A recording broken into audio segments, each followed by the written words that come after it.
Can see. There she goes. Hi. Hi, everybody. We are live finally. I know you guys. Yeah, I threw you off today by She threw me off. I was like, what the heck? going live. I did a test. Well, Facebook was messing up, so I wanted to make sure that the show was going to go live for tonight. So it is. We're here. We're live. It went through. We're happy. We have a fabulous guest. I want to get. Actually, I really seriously want to get right to it because I have a million questions to ask of Carol It's and Pat. close. We have almost 40 questions, so sit Yeah. down and relax, people. Oh yeah, like I said, I absolutely adored this book. So yeah, these are for me, not for you. No, no, we we will play her intro video. She'll be with us as soon as it ends. So hang with us.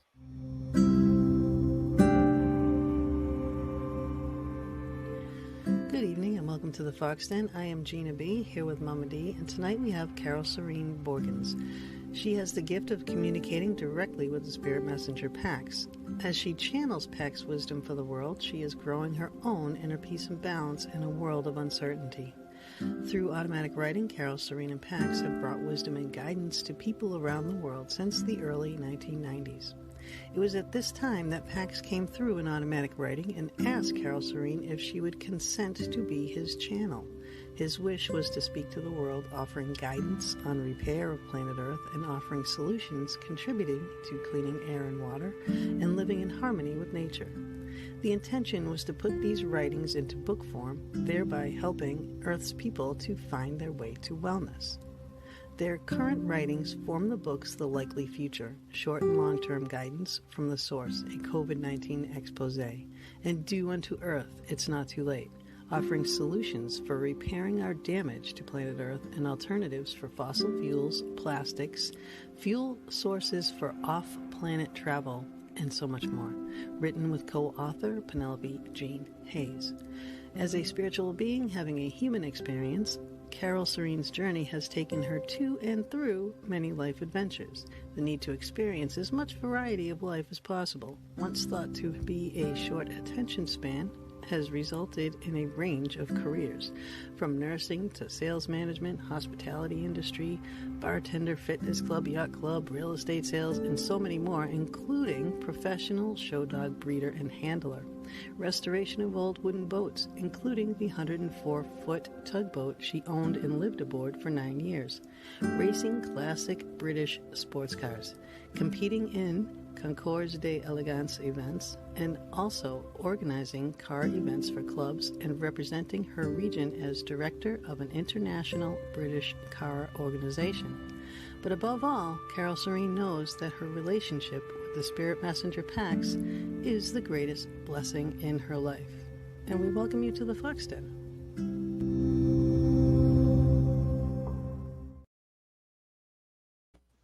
And here she is. Hello, welcome, Carol. Thank you. It's wonderful to be here with you both. Oh, Glad to have you're an you. amazing, amazing lady. You're all that and a bag of chips. I'm telling you. You Yeah. And I'm sitting here going like this, watching this, going, got me, because Gina did send it to me ahead of time, but I'm a bad co host. I didn't get a chance to watch it. But I'm like, oh, wow. Hey, Michelle. Yeah. Hi, everybody. Please share the show because this is an important one. And Yeah. like I was saying earlier today and earlier as we came on, this is the Do Unto Earth book.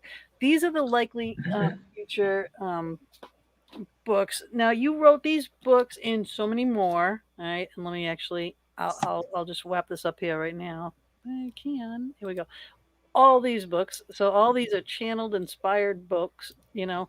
So she has done a lot. She's put the time, effort, and energy into this. And why Yeah. you did this, um, because, like you said, it is channeled through PAX. So, and that you've been channeling since the 1990s. So that's where I want to start, and then I'll ask you about Penelope. But um, what is your channeling history, background, how you started, how you met PAX, and then who and what PAX is? So all of Sure. that. It's just a small Um, question. Yeah, just don't, yeah, put your whole life in like, but squish it down into all right. 2 hours. 2 hours. 2 hours. yeah, 2 hours show. Um, I'm probably not unique at all in that as a child, I knew I was different. You'll hear that from many. I knew I was different, but in a different way. I didn't see spirit or talk to spirit, but I knew that I had past lifetimes because my playtime was living out experiences from those past lifetimes and developing certain expertise that as a small child was with me still from past lifetimes.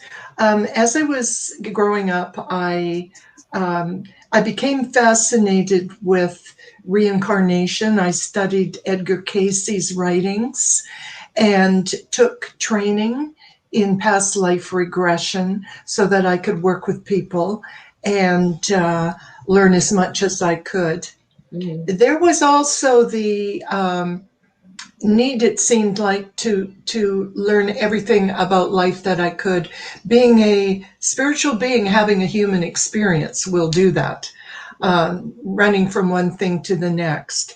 I was already, by the time I met Pax, I was already channeling, and I was channeling by way of automatic writing. When I was That living on, I'm sorry, but that is something that amazes me, automatic writing, because somebody told me, you should just try it. You just sort of focus. And I was like, my brain won't let go enough to let somebody else to write things that I don't understand. I'm too worried about if it makes sense. So I'm truly interested in that part. yeah, well, you'll never be successful doing it that way. Nor was I. Okay. When I was living on board the LaBelle, the tugboat that you showed, I would sit for very long periods of time with a paper and a pencil, thinking that I was going to be able to do this thing called automatic writing. Mm-hmm. Nothing. I had not prepared myself. I did not put myself in the right place emotionally. I did not ask for spirit guidance. I did not know what I was doing. The closest I got to spirit, and that's another story, there was a resident spirit living on board the boat with me. Okay. Very cool. Yeah, Robert was his name.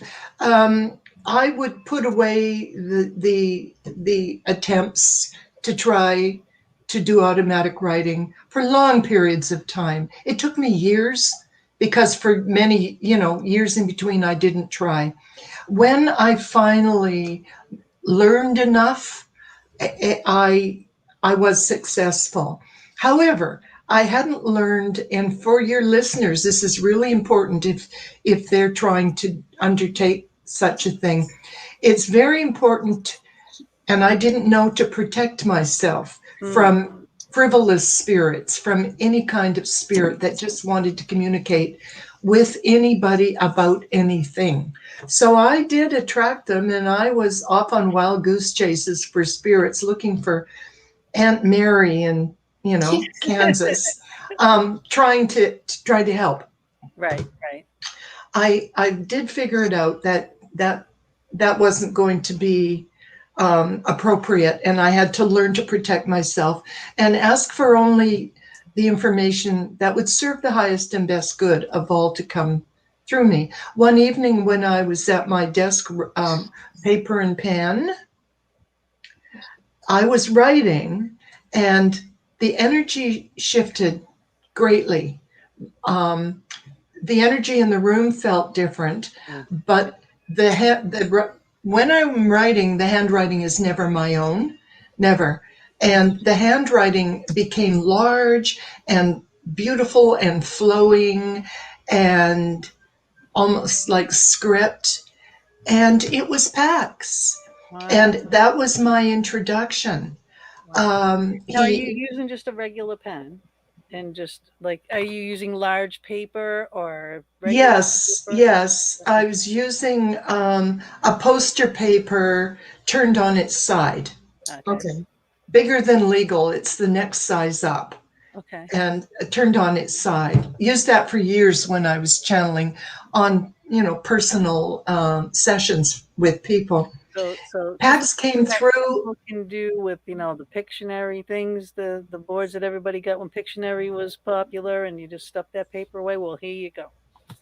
Yeah, I guess. Yeah. So Pax introduced himself to me um, very succinctly, asked me if I would consent to being his channel, telling me that he wanted someone to bring his wisdom and guidance to book form and get it out to the world. I asked, why me? And Yeah. because I was so new, I couldn't understand why me. He said, because you're new at this, you have no bad habits, and you will change none of my words. Yeah. And that has become our bargain. Huge. Huge. And that was Great, because he's got, well, we'll just say he, but has such great respect that he asks and tells exactly how it is, and he's very courteous and everything. very, and also has a rather old world style of speaking. So, needless to say, I was taken aback by this request. I asked if I could please have time to consider it. So I did take a week or two and agreed. At that time, I had no way of getting these writings into a book form and out to the world, but I trusted. I was chosen for this, and I trusted that it would come, which it did. And thus we began our journey together. That is awesome. And at this point, before you say what PAX is and how PAX, how you came up with the name PAX, what his name means, all that kind of stuff. You know what? I just forgot my whole thing. Why I wanted to say where I was going. Where was I going? I don't know. Did- Keep going. Tell us about Wasn't PAX. it something about what you wanted to read to us from the book? Oh well, I just opened it up. Okay.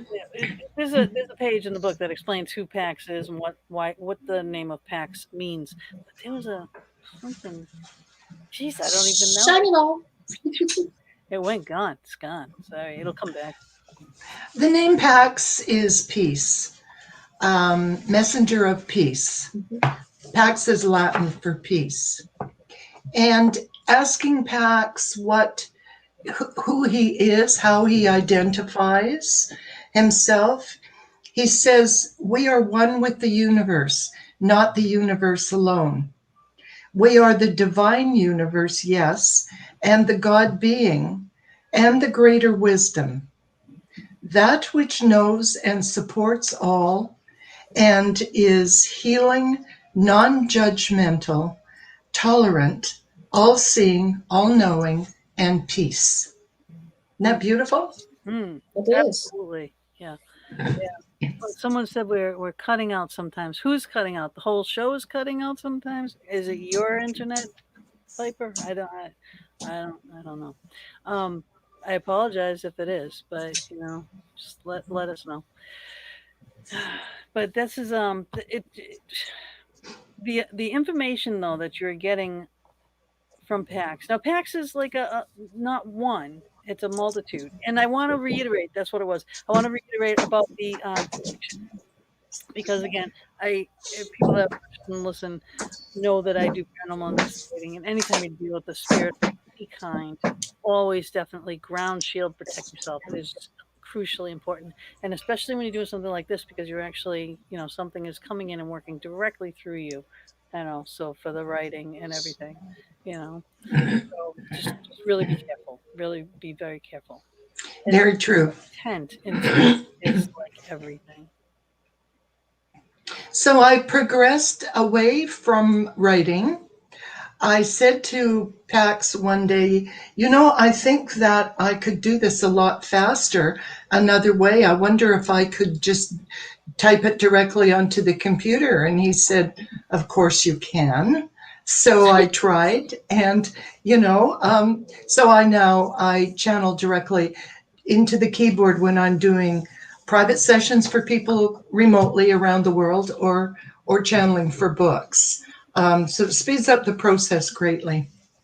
Oh yeah, and then you also said, and you have not done that. If we wanted to ask Pax directly a question, then you said you haven't done this on a show yet. It's a newer thing. You've been trying to, see if that will work, if you'll, like speak through you and whatnot. Mm-hmm. So, if we ask Pax a question and he answers, fabulous. Okay, but if he doesn't, we're not worried. You know what I mean? Because there is so much information from packs that you already have in book form about every subject under the sun. There is like no stone unturned. You've got future planet travel, divinations, living off planet, fossil fuels, and wormholes, and ETs, and our ancient mysteries. All these things, everything. You guys, now you and Penelope, I don't know how you met Penelope. We're going to ask you that, how you met Penelope. But Penelope asks the questions, Pax answer the questions, and you're the facilitator of it all. And it's amazing because the questions are just beyond, because there's everything, everything. I mean, I There don't is. we did cover different. Penelope had come to me for private channeling sessions, Mhm. and 2 or 3 private channeling sessions. And later on, we connected again. We live on complete opposite sides of the North American continent. And she connected with me again. And I told her that Pax had offered some assistance in the work that she was doing. She had the title Due Unto Earth, and she wanted to create a book out of it. And Pax asked if we could be of help by providing some content. And I connected with her and actually met her when she was in Vancouver. And we started. And we put the Due Unto Earth book together in just a very short time, 2 or 3 months. And that is remarkable, Wow. given one, the size of the book, and Yes. two, Size of that book? that Pax interrupted us midway through to channel the 2 books on COVID, The Likely Future. We did those 2 in the middle of Wow. working on this. That is a Well, lot. And then you have all your other channeled books from Pax and the COVID. Well, actually, we did one, Pax and I did this small book called Personal Power Will End the Pandemic. And it's just a wonderful little booklet that reminds us that we each have the power to be the change we want to see in our family, our city, or globally, and not to fret about pandemic lockdowns and changes, because we're not going back to the same normal. And he talks about that and how much better it will be for all of us. And by the way, for Mother Earth, as the environment begins to recover a bit, since we're staying home a lot more. Yep. Exactly. This is the time. This is the time that we need to, search in ourselves, connect, heal our earth. And this is a lot. There's so much in here about how we're destroying our planet. Everyone knows how we're destroying our planet. Yeah. Well, and now you have this, ultimately the wisest of the wise Mhm. talking to you, knowing, all about everything, and telling us, we have to save our planet before it gets to the point of no return. And that Yes. point is in our near future if we don't snap out of it, basically. Pax tells us we have 8 to 12 years before we reach the fail-safe point. Now, for your audience, that is not the end of the world. That is a fail-safe point by which we may have gone too far over the tipping point to be able to effectively repair the damage to Mother Earth. And when we talk with Pax about, well, what is the most important thing we can do about repairing Mother Earth? His answer is education. Mhm. His answer is educate yourselves, each other, your children, your elders. Educate those folks about the need and talk about the big picture. I mean, we talk about stop using plastics and stop throwing plastics in the ocean. Stop, with the crude oil and the pollution that we are all guilty of. But really, none of that happens unless we speak about it, Yeah. educate people about it. Exactly. And that's what people like you with your show are helping to do, that, to educate the population about. Do our best. There is a problem here, folks, and we are the ones responsible for shifting our thinking and our doing and Yeah. helping to repair Mother Earth. Right. And we And can't I'm pass the buck. Yeah, no. And the thing is, what I didn't have the conversation. I listened to a young 15-year-old boy go on and on and on and about who was responsible for where things went wrong and yada yada yada. And he was blaming. I think it was the baby boomers. I think that's what I am. I'm not sure anymore. And I was like, why worry about who's responsible? Why not just shut up and fix it? Right. If this is my way of thinking. If you know that, if I know I'm responsible, I'm gonna do my best. I mean, we all contribute at some point to the way the world is right now. I mean, we all drive cars, but we have to get around, so we can't bring back horses. So we need to. Can we share a ride? Yes. Can we fix it by that way? Yeah.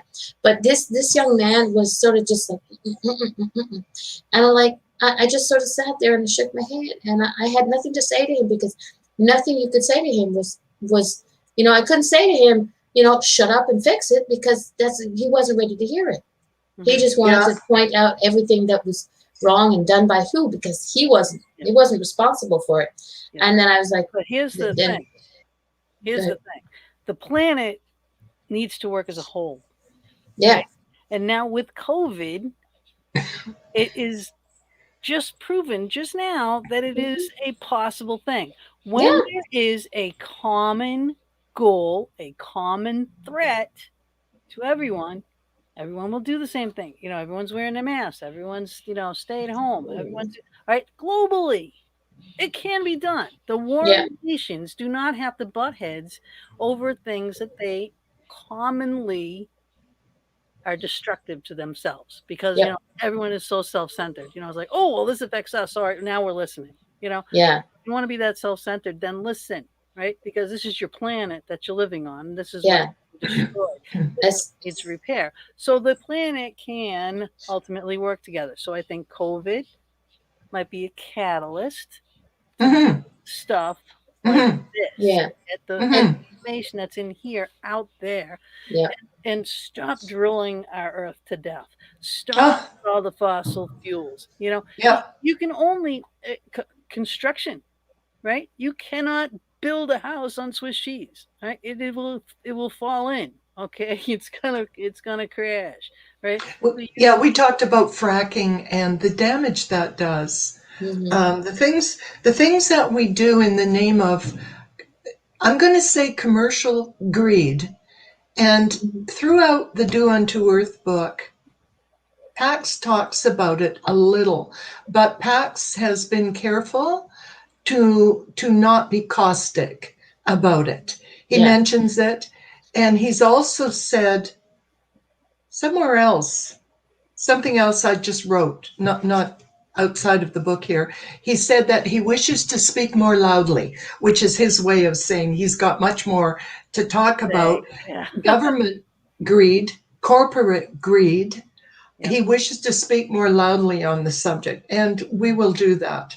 But that governments and corporations are functioning as though they are wearing blinders and do not see what's going on around them is due to their needing to monetize all of the resources of Mother Earth. And it is just gone so far beyond what is almost repairable now. Yeah, and Yeah. everything is here that we need. Right? Everything is provided by Earth that we need. However, Yeah. we're destroying it by Yeah. destroying the Amazon rainforest. I mean that if you ever watch that movie with Sean Connery, Medicine Man, where they're coming in and they're destroying the forest Mm-hmm. and they killed the cure for cancer. You know what I mean? Every Yes. cancer Yes. is in nature, Yeah. and we have to preserve that. You keep wiping down the forest, we're not going to be able to breathe. Our planet is going to the whole mantle is just going to slide away because there's no roots there to hold anything down in place. There's all the wind coming in has nothing to buffer it, so it's going to be more. Yeah. Yes, we are responsible for these things. Stop Yeah. wiping the forest.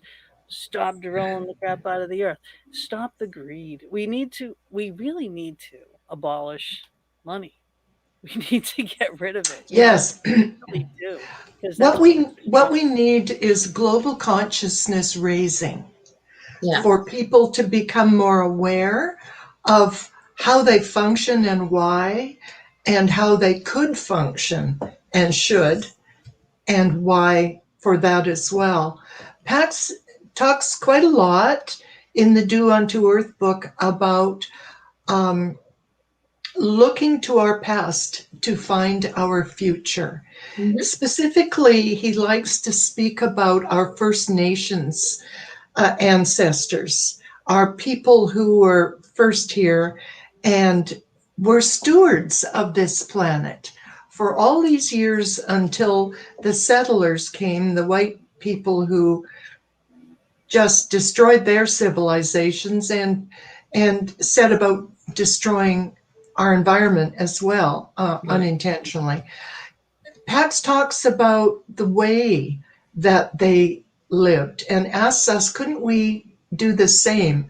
Which really focuses in on having respect for not only Mother Earth, but all the resources. Our First Nations people believe that everything has a soul. Yes. A rock is a sentient thing. Everything, a tree, has a soul, and the fish, the meat that they take when they're hunting for food, they only take as much as they need.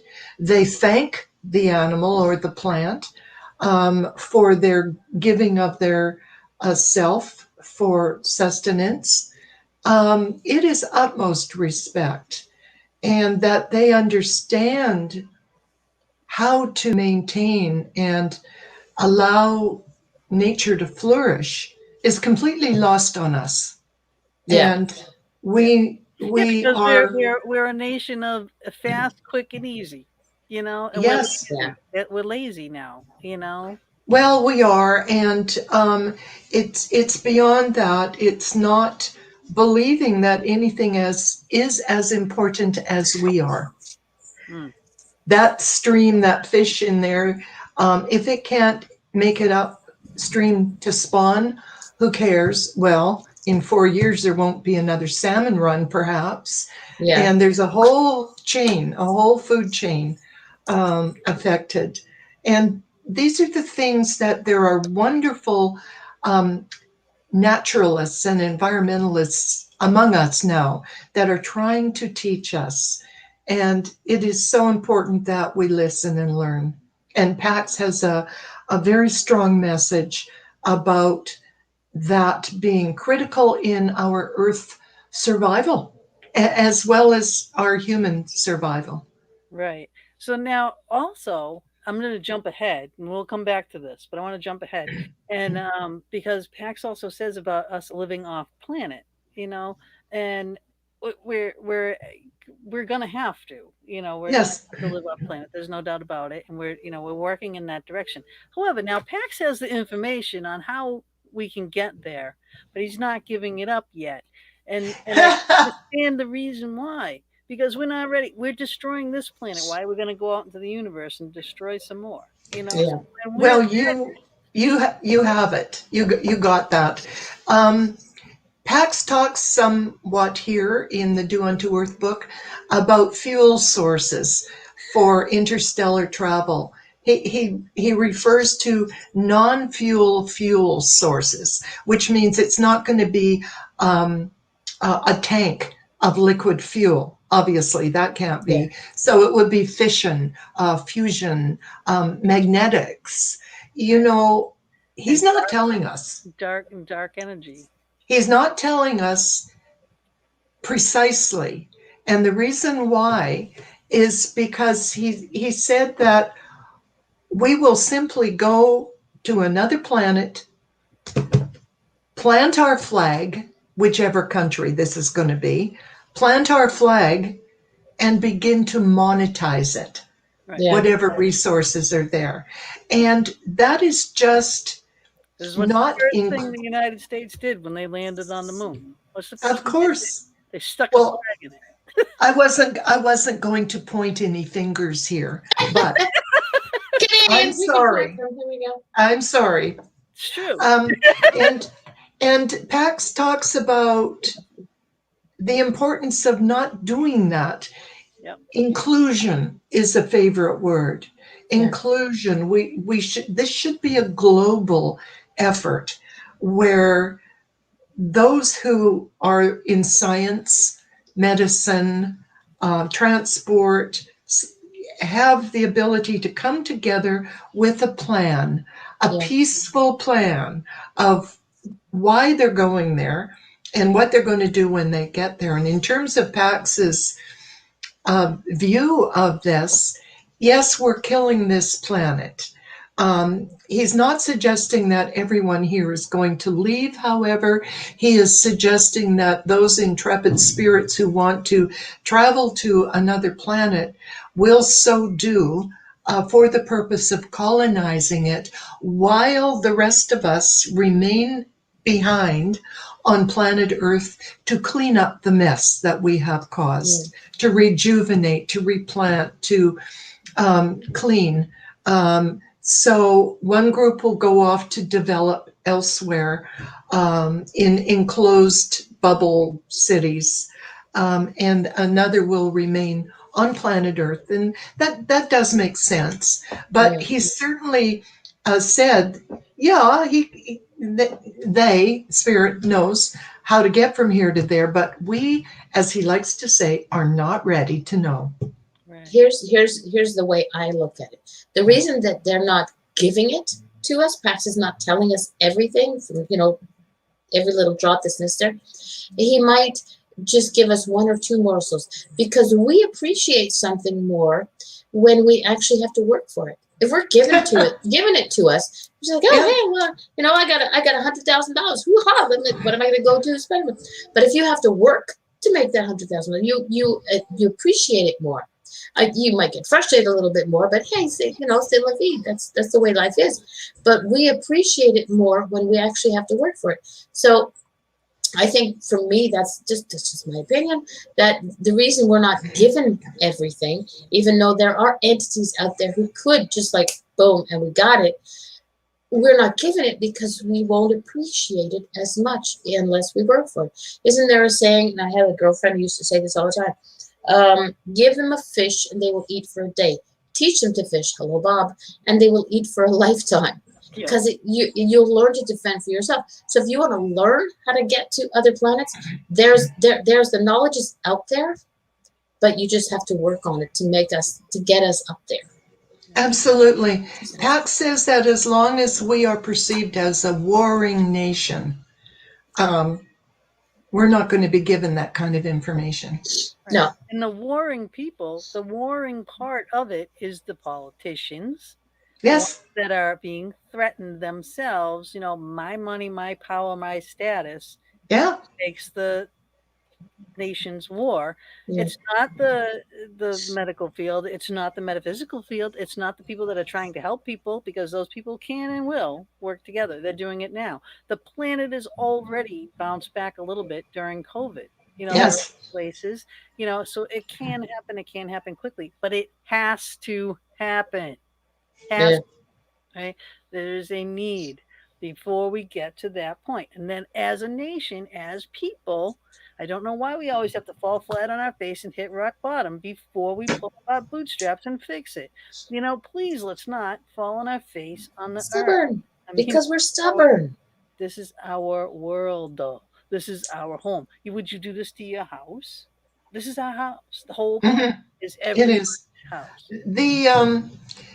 The information that we're not being given on nuclear fission for powering rocket ships has been replaced with Pax's wish to talk to us about replanting and cleaning the soil and how to go about finding alternatives for things like um, fuels and plastics, and how to Yeah, I suggested think differently about how we behave. Yeah, yeah, with hemp. Just for one example, he says hemp yes. for bags. Like plastic instead of plastic bags you get at grocery store. Hemp bags. They will degrade in Yeah. and we got to think this way. We really do. A lot of people are like a lot of the there was a styrofoam company that came out a while ago that changed to something that was biodegradable, and I don't remember Oh, exactly what it was. yeah, I think I heard about that. We are to we are to shift our way of thinking. Um, and as we do so, we are all consumers and we vote with our dollars Mm-hmm. at the grocery store. And if all they will give me is plastic, then maybe I'll go somewhere else. And they pivot very quickly Yeah. when it's their livelihood, whatever it may be. In this world today, we see great shifts in things that are considered environmentally friendly or not, biodegradable or not.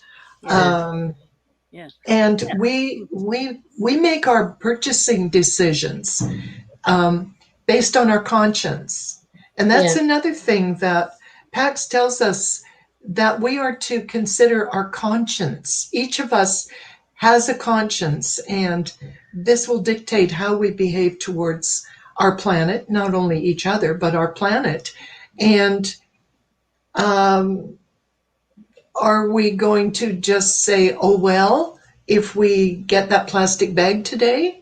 Or are we going to say, no, can't do it?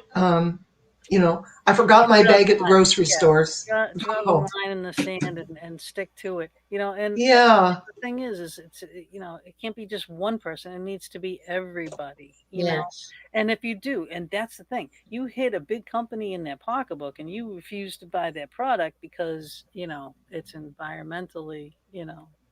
unfriendly, can't do it. yeah, Yeah. and you have enough people jumping on that bandwagon. But again, you got to get the information out there. You got to start, start a petition, start a this, start a that, start a movement, and it's shows like this. It's people like you. It's books like this.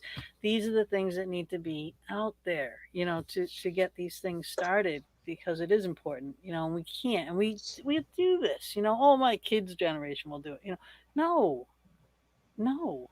You know, your kids, it's too late, right? That's Yeah. too late. It means your grandkids, or their Sure. grandkids will not have a planet. Yeah. So, Well, I mean, they we will, but it talk won't be a good one. we talk about um, the new Orions. Pax talks about star seeds and about the new Orions. And he speaks about them as being the wise ones that have essentially come here from the future, landed here with us, and they bring great wisdom, and show us the way, not just tell us the way, but they are becoming in our civilizations the teachers, the professors, the doctors. Yeah. Um, Proven people though, through time, all the way through time. The Egyptians, the Mayans, why the Mayans disappeared. All this stuff's in here too. All covered in there. Craziness, craziness, right? But all throughout time, there's been a certain person, a certain deity, a certain something that sparked the next phase, the next movement to evolve man, better. Um, So yeah, I mean, and these now Pax is saying that these people were put here, that we were all put here. Every nation, every continent is a different seed. You know, like we were planted. We didn't. You know, according to Pax, we didn't evolve from apes. We weren't that. You know, that's not what happened. The Big Bang stuff was not the Big Bang in such a way that it. But I'm just laughing because Pax said there have been bigger bangs that were not as noticed as this one. You're muted, Mom. I know. Okay. I'm being rude, which is a good thing. I'm being rude. It's a bigger bang, but you know, it's true. It's the ET stuff. The going through history, monumental marks. You know, throughout time, and he's got all the information, like Bermuda Triangle.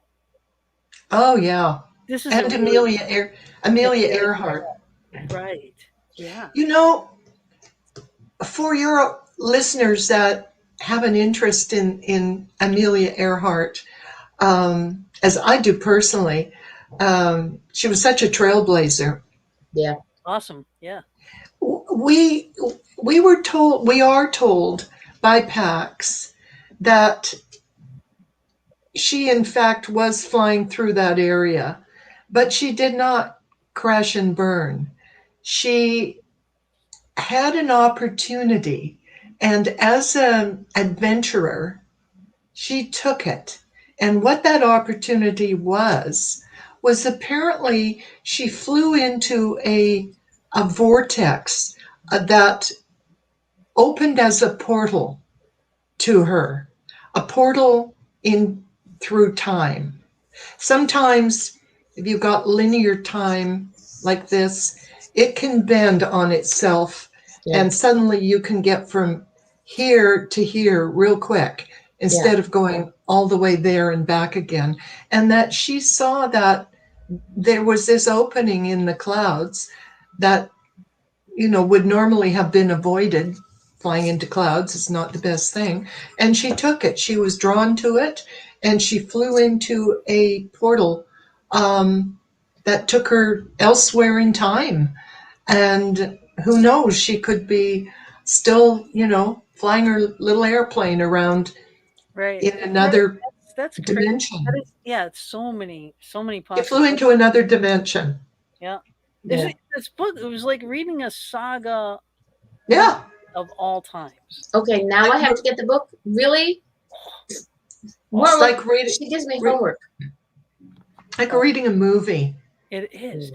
It It is. really is. You know, And and it makes you but just, oh my God, you know, things to think of. But even in the Bermuda Triangle, what's causing that magnetic field or pulse, and what's happening? we're told, you know, there are what is it? USO, un, Yeah. Submerged. unidentified submersibles, Yes. submersible object, Okay. USOs. There are in California, just off of Huntington Beach, underwater base. So often reported, people see the lights going into the water or coming back out, that there are these spots around the globe, and the Bermuda Triangle is one of them. And apparently it's the magnetics under the water that are in this base that is not being used at present. So the By ETs came in, they built the system underneath the water. They Yeah, were there, they left, and but the base is they're not still there. there. It's The just base is still it's there, yeah. And simply inactive. yeah, they'll But back though. the magnetics that are in that construction are what's responsible for um, making instrumentation crazy in ships and planes.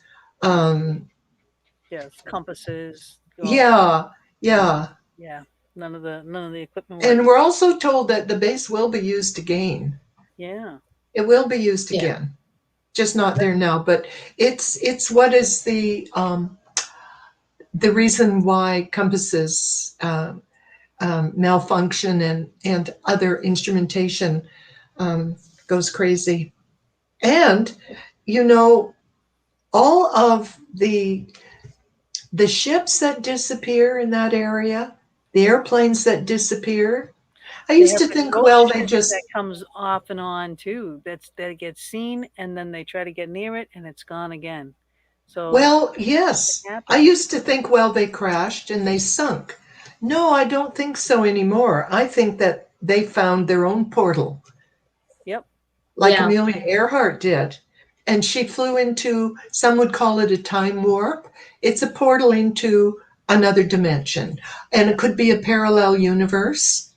So, like you say, these ghost ships Yep. show up and then they're gone. Yep. Yeah, and they've been photographed. I mean, there's this photograph of this tanker, like I mean, a ship like the size of the Titanic.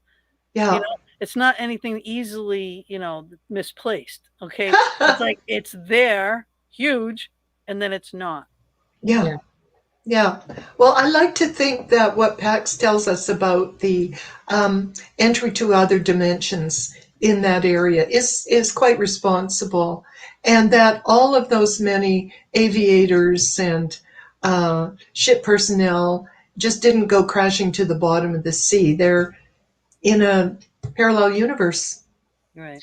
And you know what's funny, but not haha funny, but interesting funny, is that what we're talking about now, there have been movies made of these things, Mm-hmm. and every, Well, as the far as I'm people are concerned, filming it. every movie at some point is comes from a grain of sand of truth, Mm-hmm. so it's really interesting. Isn't there Yeah. no time and space? So doesn't that mean what we call the past, present, and future happening simultaneously in the now, which is other dimensions? Yeah, we're going to get into this kind of stuff. There is this multi-dimensional time. Pax doesn't have time like we have time. Oh, Yeah. there is no linear time. Right. So No. so you're right. You're right on that mark there, Esther. This is questioning everything. I mean, there's literally everything. Everything that we've been through, are going to go through. It's everything. And then you had talked about the USOs, and we had David Barnett on before, and he's in New Zealand, and he used to be in the service, and he was on a ship, and in the ship, all of a sudden, everything went dead, and they were just drifting dead. And at the same time, right before that happened, on their radar, a blip came up underneath them, an 800-foot long, submerged object. There is no 800-foot long submarine that anybody makes. So it's not a submarine. So these things are still going on today. And then all of a sudden, when that thing was out of range, apparently, all their power came back on. Ah, what a surprise. Yeah, exactly. So, these things are messing with us. Their technology does mess with our technology, Yep. so they're You know, they want to share that technology with us, but there is a certain amount of fear. And that goes, Pax tells us that they buzz by yep, planet Earth regularly, Oh just to yeah. check on us, see how we're doing. But I guess one of the most, or the most notorious um, meeting would be the Roswell, New Mexico situation in 1947. And it's not unusual, I think, that since that time, they don't really want to come face to face with us, our Well, ancient no. alien right, ancestors, because we because we come it at them is with a gun in hand. it Exactly. it is our way to show up with a shotgun. Or Yep. some countries would show up with a shotgun. Some would try to be friendly, but Yeah. it's Canada. Right. Well, I could see, if the, they landed in a Native American place, I'm sure they would sit down and smoke a peace pipe with them. But I mean, I get to the point where I'm almost embarrassed to be, an Human. American and a white woman. You know what I mean? Sometimes the I race, do. everything. It's just like, oh But my it's not okay.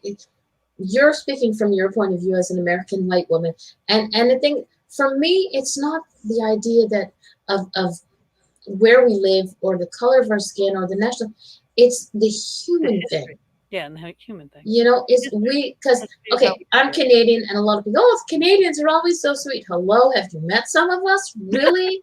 you know, they're not all Mama D's, and even Mama D wasn't always a Mama D. You know, but the thing is, we eventually will learn. Some of us take time. The person you see before you was not who I was back in the day. I was one of those people that you wouldn't want to meet. I wasn't a very nice person. That's putting it nicely. But eventually I learned, I evolved, and I have faith. I have faith that we will eventually learn as a species to come together. You know, maybe we'll bang our heads together often enough that we'll figure this stuff out. You know, that it's like it's the only way to make stuff. I'm trying not to add to Gina's cuss jar. It's half French, half English, half cuss, half not. I like that. And maybe eventually we'll figure it out, and it'll be like I just pray to whoever the heck it is up there. Everyone has a choice on who the name is going to be, but I just pray to goodness gracious that we figure it out before it's too late. Esther also says, fear of the unknown. We are an insecure race, afraid of others having power. Yeah. That's it. Y'all can have power. I don't care. I don't want it. That's it. It's the power. It's the insecurity.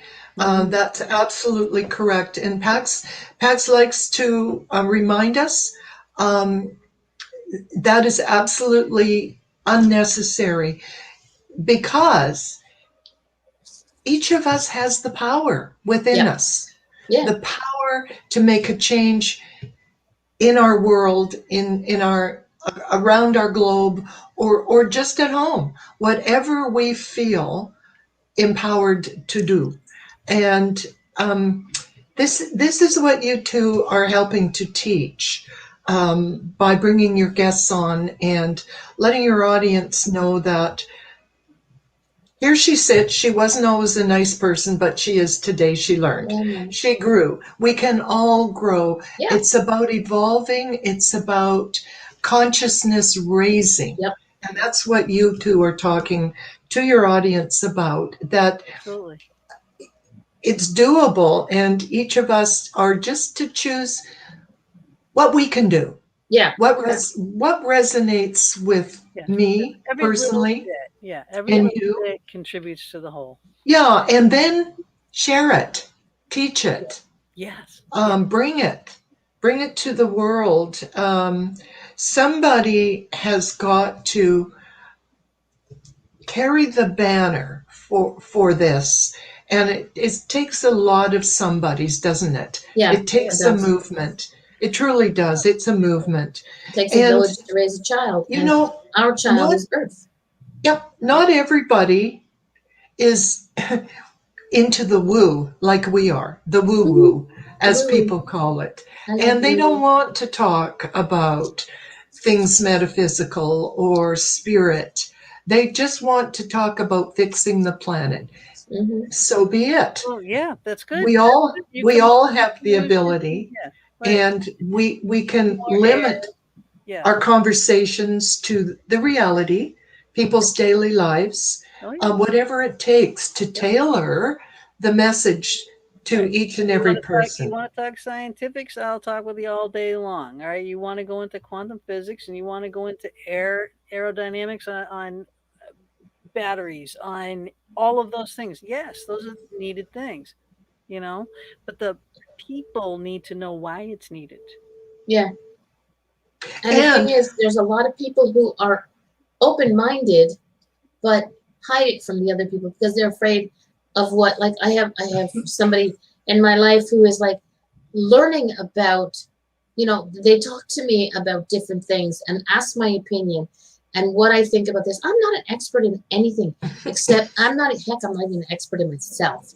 But if I'm not honest enough to talk what I believe and what I feel, this person would never have known. And now that their mind is just a little bit more open, they're like, well, maybe I coulda, shoulda, woulda, or I will. And that's all you have to do is have an open mind. Just be open to the possibilities. Yeah. And we can fix everything. We absolutely can. And just being conversational Yeah. and planting the seed, hey? Yep. Planting the seed. Exactly. Yep. Um, Esther, again, not to focus on the problem, but focus on the solutions. Yeah. and Yeah. actually, that's what this book does. Yes. It's not a gloom and doom book. No. No. It tells us things, but it focuses on telling us what we can be doing to make a difference, to improve our situation. Boy, there's a lot of information in here. We were hoping that this book would get into the hands of scientists, of medical people. Yep. But the thing is, it may have, but like I said, Yep. they may have read it, may still be reading it, but because they're afraid of what their peers will say, for right now they're keeping it to themselves. This is Yeah. what I believe is happening. Is there's a lot of people out there who are like open to understanding, open to learning something new, but I'm so afraid of what Gina's going to think if I tell her chocolate is a fruit, or a vegetable because it's dry. She's going to think I'm a nut job, so I'll keep it to myself. Personally, I don't give a shit what people think about me. I am a nut job. But that's what's the good thing about me. My sweat jar. My sweat jar. I'm sorry. Chocolate is a serving of fruit? It grows on a tree, doesn't it? Well, I have a magnet that said, does wine count as a serving of fruit? It is. It's from grapes. There you go. There you go. So Okay. Ask Pax it's all next in the time. perception. Jesus, It's all in the Exactly. Jesus perception. turned the water into wine. What does Pax say about Jesus? Pax chose to not say about Jesus. And the reason being is people get into the religion, and There's he did not want to go there. He did not want to go any further than stating the utmost respect for all. He didn't use the term religions, but leaders, doctrines. I think he said he did not. He was being called a God being for a little bit. That does not sit well. He is not a God being. Penelope asking these questions. She asked a lot of questions kind of redundantly, like over and over and over again. Yes, she was trying to get us, Pax and myself, to answer when Pax was not going to. Right. So what Pax said to me was he is the essence of a God being, which is very different from a God being. So he chose not to go into any communication with me, therefore our readers, about religious basis. The spirit world is not attached to a religion. I grew up in a German Lutheran structured church life. And, it was wonderful until I started questioning things. And it's still wonderful. Please don't get me wrong, any listeners. It was a wonderful upbringing in that. It was a foundation for you to build on. Well, it kept me out of trouble, I'll tell you. I'm sorry, but the Catholic Church didn't keep my butt out of trouble. Kept me out of jail. So we have religion, laws, and rules. And there is the spirit world is so unattached to structured religion. And just Pax will not go there because it's not a part of his message, really. It's not whatever you have as a religion is your choice. Just as angels. Now, angels are not the way, we. I got in trouble with angels. They're not the winged creatures, That's our perception.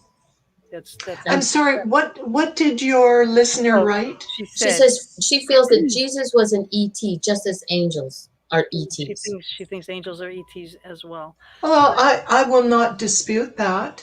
I think that Jesus was put on this earth, as was Buddha and Allah, and as supreme beings in a way, to teach their people at the time. Yeah. Really, they were, I expect they were gifts to humanity, and they were planted here to help. They were what we needed at the time. And still needed. Yeah. Yes. People need structure. Without Yes, they structure, do. you have chaos. That's And right. all you need is one person, like a Hitler, to take all them unstructured people and, to be one voice and, we'll go here because they're sheep and not people. You got to get out of that mindset, think for yourself. And, we're all born with the basic knowledge of what's right and wrong. I mean, you have your body tells you what's right and wrong. You get hot things when you do something wrong. You'll get a hot flash. When you're doing something right, you get goosebumps. You know, you're almost describing how Pax talks to us when he asks us to follow our heart. When he's giving us a message about anything, he will very often end the writing by saying, trust in this and follow your heart. Yeah. I'd like to explain what Pax means by follow your heart.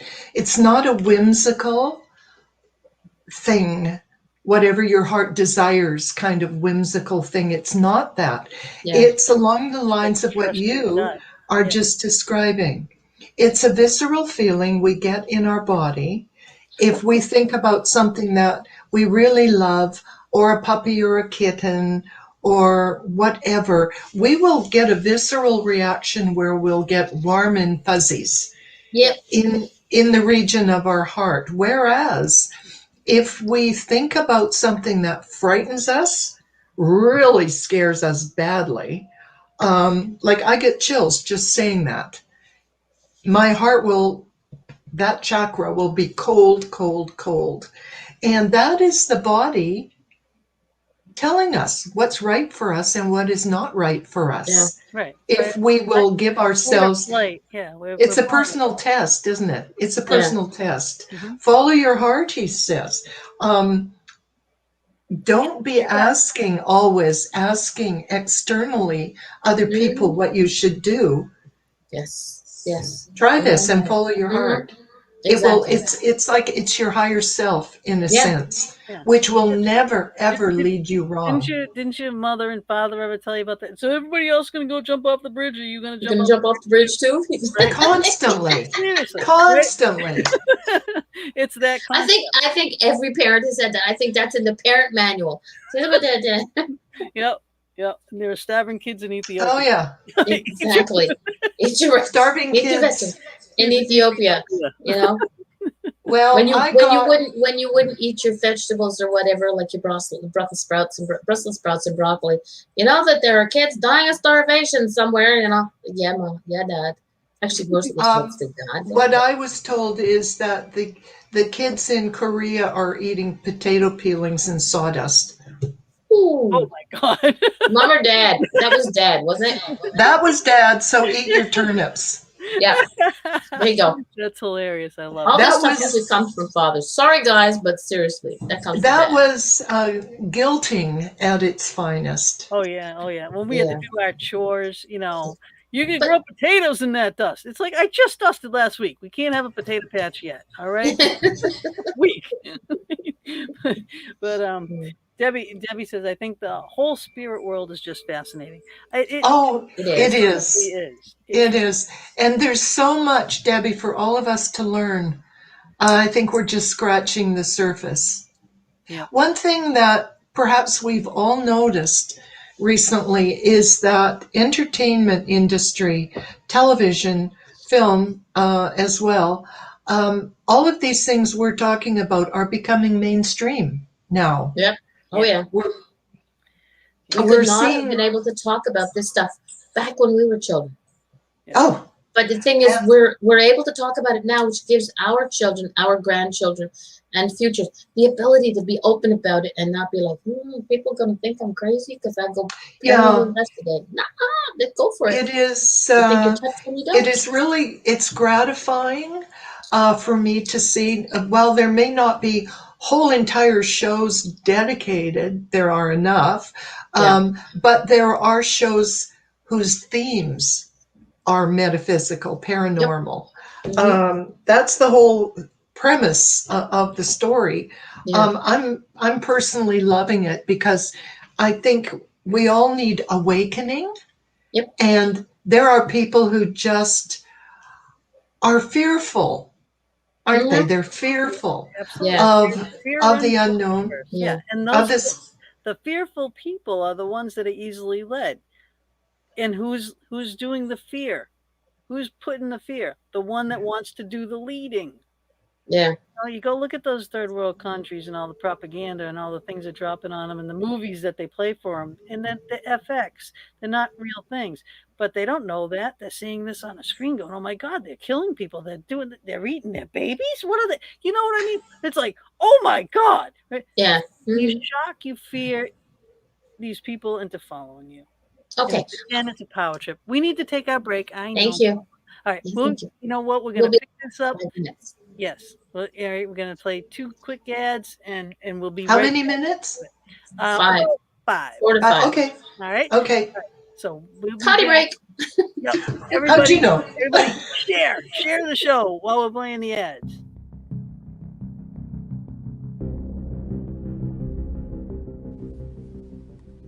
The Fox Den is now proudly sponsored by Vortex Ghost Gear, one of the leading fabricators of paranormal equipment. Bob Christopher is the founder and creator of Vortex Ghost Gear. He has decades of investigating, starting with his team at NAPA, and as lead in the popular local TV show Ghost Detectives, he has experience of how spirits could be seen or heard. Using this knowledge, he has manufactured equipment for specific scenarios of spirit manifestation and communication. He is the only manufacturer of the popular lifelike trigger prop cats and dogs. Using proximity meters wired to lights and sound, these prove to be highly effective communication devices in the field of study. The HTO, another Vortex exclusive, allowing specific items to be the highlight or trigger of your investigation. For example, place the item on a metal tray or attach directly to any metal object such as keys or glasses that continue to go missing or moved. Ask the spirit to touch the item. The HTO will light. It has a sound option as well. This device was used in Travel Channel's Ghost Nation with great results. The Dome, a static detector, can be the most useful device in your gear bag. This is to back up the theory that the spirits manifest using static electricity. Using several, you can track a spirit, for example, walking down a hallway, setting off each as it passes. The geophone detects vibrations. This is another way to track movement. If a claim is footsteps in the hallway or stairwell, set the sensitivity and place the device in that area. Its band of lights will show a range of vibrations from the slightest tapping, lighting only a few lights, to the loudest thumping, lighting the entire range. The Easy Scan ghost boxes are very popular due to the ease of use. They are custom decorated to the individual or team using them. Bob programs and uses an Arduino-based computer scanning FM waves to potentially communicate with the spirit realm in real time. Every box is unique and all custom hand decorated by Gina Bankston. The V-Pod has a special place for those who love the idea of REM pods. Use this sleeker, smaller, easier to transport device. It is a must-have in your gear bag. Take your investigating to the next level with many of Vortex Ghost Gear's unique and custom creations by Bob Christopher. Visit www.vortexghostgear.com to view all the products and get your equipment today. You can also investigate with Bob and Gina with ghostly excursions, taking people to some of the most haunted locations in the USA. Visit www.ghostlyexcursions.com and join us on our next adventure.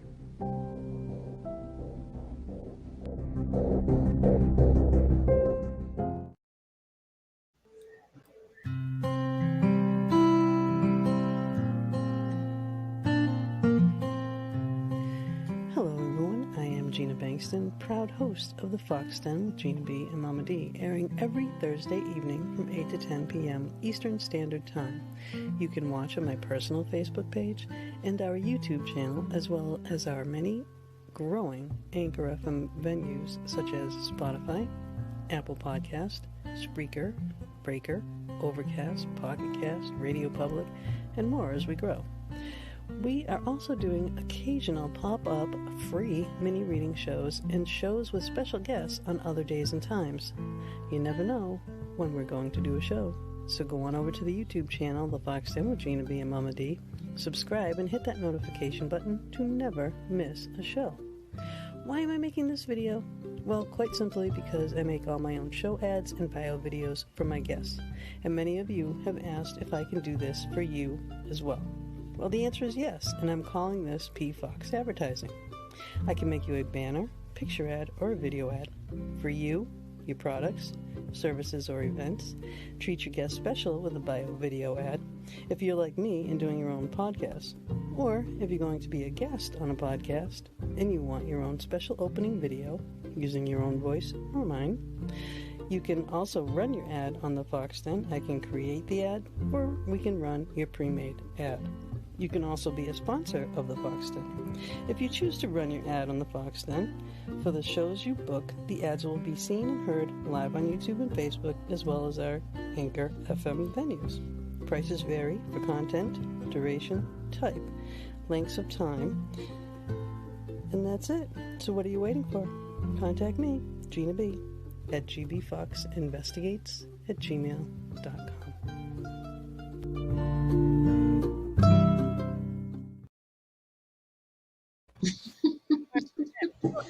Like chicken. My dog came in. I got papers over here. My dog came in right at the beginning of the show and went on our papers. I was like, oh. They had to change her papers real quick too. So but it's a good thing you came back, because I wasn't looking at the right video to play. Oh, I know. I'm like, can you play that other video? And I'm like, yeah, not a problem. Ooh, wait a minute, what one is that? And then I had to change it. Okay. Okay, before we get back on the track to where we were, I have a couple of questions, Carole. Now, you said that in the beginning that you had done private channelings for people. I have been looking at your websites. By the way, everybody, I'll put the links into the chat room, into the Facebook and the YouTube and everything else in a little bit. But do you still do private channelings? Oh, yes, I do. And I'll tell you why. I don't do them in person anymore for obvious COVID reasons, but I certainly do. People email me. We talk. People will email me their list of questions and concerns. I review them, be sure I'm clear. I may contact them, ask a few questions. Then I do a session here without the person, and then I email them a transcript, and then we talk about it. The reason I do it is because of the feedback I get. Yeah.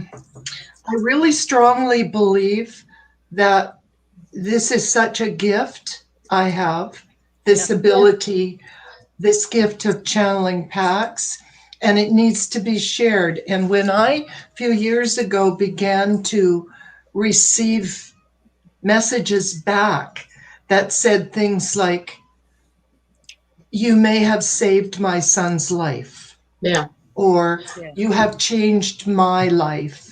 That sort of thing. These are not frivolous, when am I going to meet Mr. Right? I don't want to do that. I have a good answer for that one, but yeah. Yes. So, no, these are, I'm really more like a life coach. Using the information that comes through from PACS for the betterment of people. And so, yes, I indeed do that because it helps people find their way. To get some clarity from spirit is just a blessing if a person is going to believe in it, Yeah. So if somebody wants to get hold of you for a private reading, they would email you, right? They can go through my website. Okay. On the contact page of my website, They can www.paxwisdom.com. No, not that one. it's Carole not there. Serene. It's that one. This one. Okay. Carole Serene. Carole, CaroleSerenBorgens.com. Why I'm saying that is if people are listening to Yes. our Anchor FM venue, they're audio only. Please go to the YouTube channel and check it out and Yes. watch it. And then Yes, you I can did. see all her books. And these are the ones that are available at the PaxWisdom.com page. And you can see all the other up there. Excuse me. I completely forgot what I was going to say. Oh, You talk about channeling for people? on my CaroleSereneBorgens.com website, on the last page, which is contacts, just simply send me a note through that. It'll come directly to my personal email, and I'll usually get back to you the same day or the Okay. day after. Can I tell And And I'll tell you, Pax is so wise. Honest to God, I was so enthralled reading this book. I truly was. And I have all these things are marked. A lot of things we're talking about here tonight. And we still will talk about. But a lot of these things I will, revert back to. I've made notes in here, all the stuff about the ETs and the journeys and what the ETs look like, and what they don't look like. We started talking about the Roswell incident, and there is a lot of things that Pax talks about. Like, people are always curious: was Roswell? Did it happen? Pax confirmed it. Was there a crash? Was there a body? Was there, was an ET alive? Yeah. How did they die? Are these ethereal beings, or do they live and die like we do? I mean, all these questions are asked and answered. Yeah. I think the sadness about Roswell is what we're told is there were actually 8 ships that were coming to Roswell that day.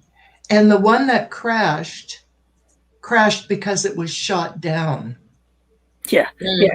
Crashed. Yeah. It didn't have a malfunction, Yeah. 50 feet from the airbase when it came from another universe. Quite successfully, thank you. Yeah. Sorry, we ran out of gas. Let's go. No. Yeah. That's a question I want to ask Pax. The others fled, but there was apparently a survivor, and that body was used for experiments and testing. I think another great sadness is we're told the purpose of that visit that day was that our ancient ancestors, our ET's friends, were coming to actually share. Hi, Taryn. She said, They "Hey, were beautiful women." They were coming to share technology. Right, and of course we greet them with a gun and shoot them down. Yes, and they were met. Yeah. Exactly. And now you wonder why we don't see them as often. Hello, would you want to come back to a place people But they're still, but you know what? And they're so much better than us. They're still buzzing by. They're still paying attention to us. They're still planting the seeds for our like watching children. Exactly. And as Pax says, they buzz by regularly just to check on us. And he also went on to say, but they don't see anything here they want, so they don't stop. Thank God they haven't seen me yet. What they see is the destruction, which you can see from space. Yeah. The destruction to planet Earth. But my belief is they are a resource still for us. They are there. And when we get our act together and stop wanting to plant a flag everywhere and claim everything for our countries, and if we can develop some humility and learn from them, it would change the trajectory of the course of our lives. There's about 2/3 of the way through Do Unto Earth, Pax wanted to speak about love. about that's love right. is the great equalizer. And he talks about the importance of love as a societal fixer for us, really. He said that love is required now, as is inclusion, and that if we love not only ourselves but our earth and everyone and everything on it, we can no longer do damage. We can no longer do harm. Yeah. But we're a long way Like the away. things, yeah, like the things you can't unsee and the things you can't unlearn. You know? Yeah. We're so far removed from it now, but it's a lesson that we need to keep in mind. We have to change how we act to our family and our neighbor, and gradually that will spin out to how we act globally. Yeah. Yep. And again, I'm going to say it again for people that are just coming on. It is just proven just now that the globe can work together. It's been working together for COVID. Everybody agreed. Everybody said, yep, it's a virus. Yup, you need to wear a mask. Yup, you need a vaccine. Yup, there's no cure, all this stuff. So that's everybody. Everybody can work together. It's possible. Yes. So let's keep that momentum going. I mean, we all see that there are deniers. We Yes. see that there are large groups of deniers who don't believe COVID exists. But they're the But minority. then there are also people who believe the earth is flat, right? Yes. Speaking of, we were going to have a Flat Earther on next week. And I wanted to ask Pax the thought, and I asked you about that before. I don't know if you did ask Pax what he thought about these people thinking that the earth is flat. Well, he wondered if they'd ever had an opportunity to look at the photographs taken from the space station or any other transport that looks down on. He thinks they're all fake. Everything is fake. NASA is fake. Everything that is faked. I do have a friend who believes the moon landing was fake, but he does realize that the Earth. Well, they said that. Yeah, right. Well, they said like, about that. Well, that's the thing. He says that the moon thing was faked, and why it's faked is because he can't like bend down to pick up the hammer that he dropped. And he said that's because the wires were too tight and he couldn't bend down to pick up the hammer. It's like a lot of these things, and saying how they're pivoting. And then a couple times you can see like where wires were on clothing, and they can spin with their body in the center is spinning like if you were attached to wires. He said if you go to bend back in negative G's, right, where there's no atmosphere, you're going to go flying back. You're not going to spin. But that's not true either, because how you move your body and how you pull your legs in will make your center of gravity still stay there. I believe that's also why they were tethered to the module when they were outside for a lot of the time. Of course, yeah, you have to be, But and they just had that. They just had a spacewalk that was put out. I mean, and what, we don't have satellites in the universe that are not photographing our. I mean, everything that we're talking to you today all over the world due to satellites. Around the world globally, because of satellites. Pax didn't have a lot to say about it other than it's a globe. It's a globe. Globes are round. Yeah. Look, we have. Okay, I'm going to do this now because I won't do it when we have our guests on with the Flat Earth, because everybody believes wholeheartedly, 100% what they come on and talk about on this show. And just because we don't agree with them doesn't mean that they don't have a right to say what they say and believe what they believe. Except for Mr. Keith Bailey, who says, beautiful Gina, hello, what about Mama Day? Nah. Okay, kidding. Yeah. Keith is he's a paranormal investigator like me and my friend. He says, does she like ghost boxes? He bought, when we first started making our paranormal equipment, the ghost boxes that was in that ad that we weren't watching, but it was in that. I saw them. Oh, okay. So I saw the ad. And I can decorate a whole bunch of them. And when we first started making them, Keith bought all of them. He has like a whole Yeah, he's got all our first runs, of all our things. They're gonna be worth money someday. You know that, Keith, right? So Keith, send me one. It yeah, better have butterflies on it, but send me one. I got a thought 5 boxes going. I got one I know, working, I know, working on it, working on it. I But know, no, I but know. she is a spirit messenger, channeler, all that. She does the divination. Like I brought some stuff out here. I have my pendulum here. Pax says bring out the things, wheel the pendulums. Funny. He's About as bad as me with my cards. I love my pendulum. That's Mother Earth to me, Beautiful. right? And it's a Beautiful. beautiful jade stone. And then when you use a pendulum and you hold it, you should always hold it over. Never touch the string itself. Have something that it's attached to. Hold it over your hand and get it steady. You know, when you're in contact with someone, this thing will actually vibrate before it wants to answer, right? You know, and then you ask if someone's present, will they show you what the difference is between yes and no? So you say, show me what yes is, and then you wait. And yes to me usually is a circle, and there it goes. The It's going around in a circle, And then I'll say, show me what no is, and there it goes, and it goes side to side.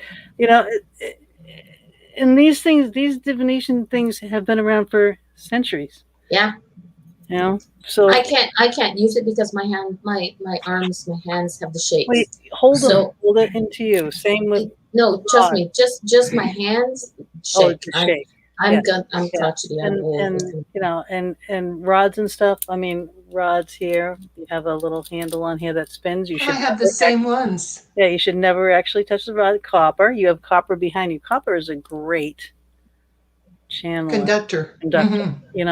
But you should never touch the actual rods themselves. And then a lot of people hold them out here. It's like no.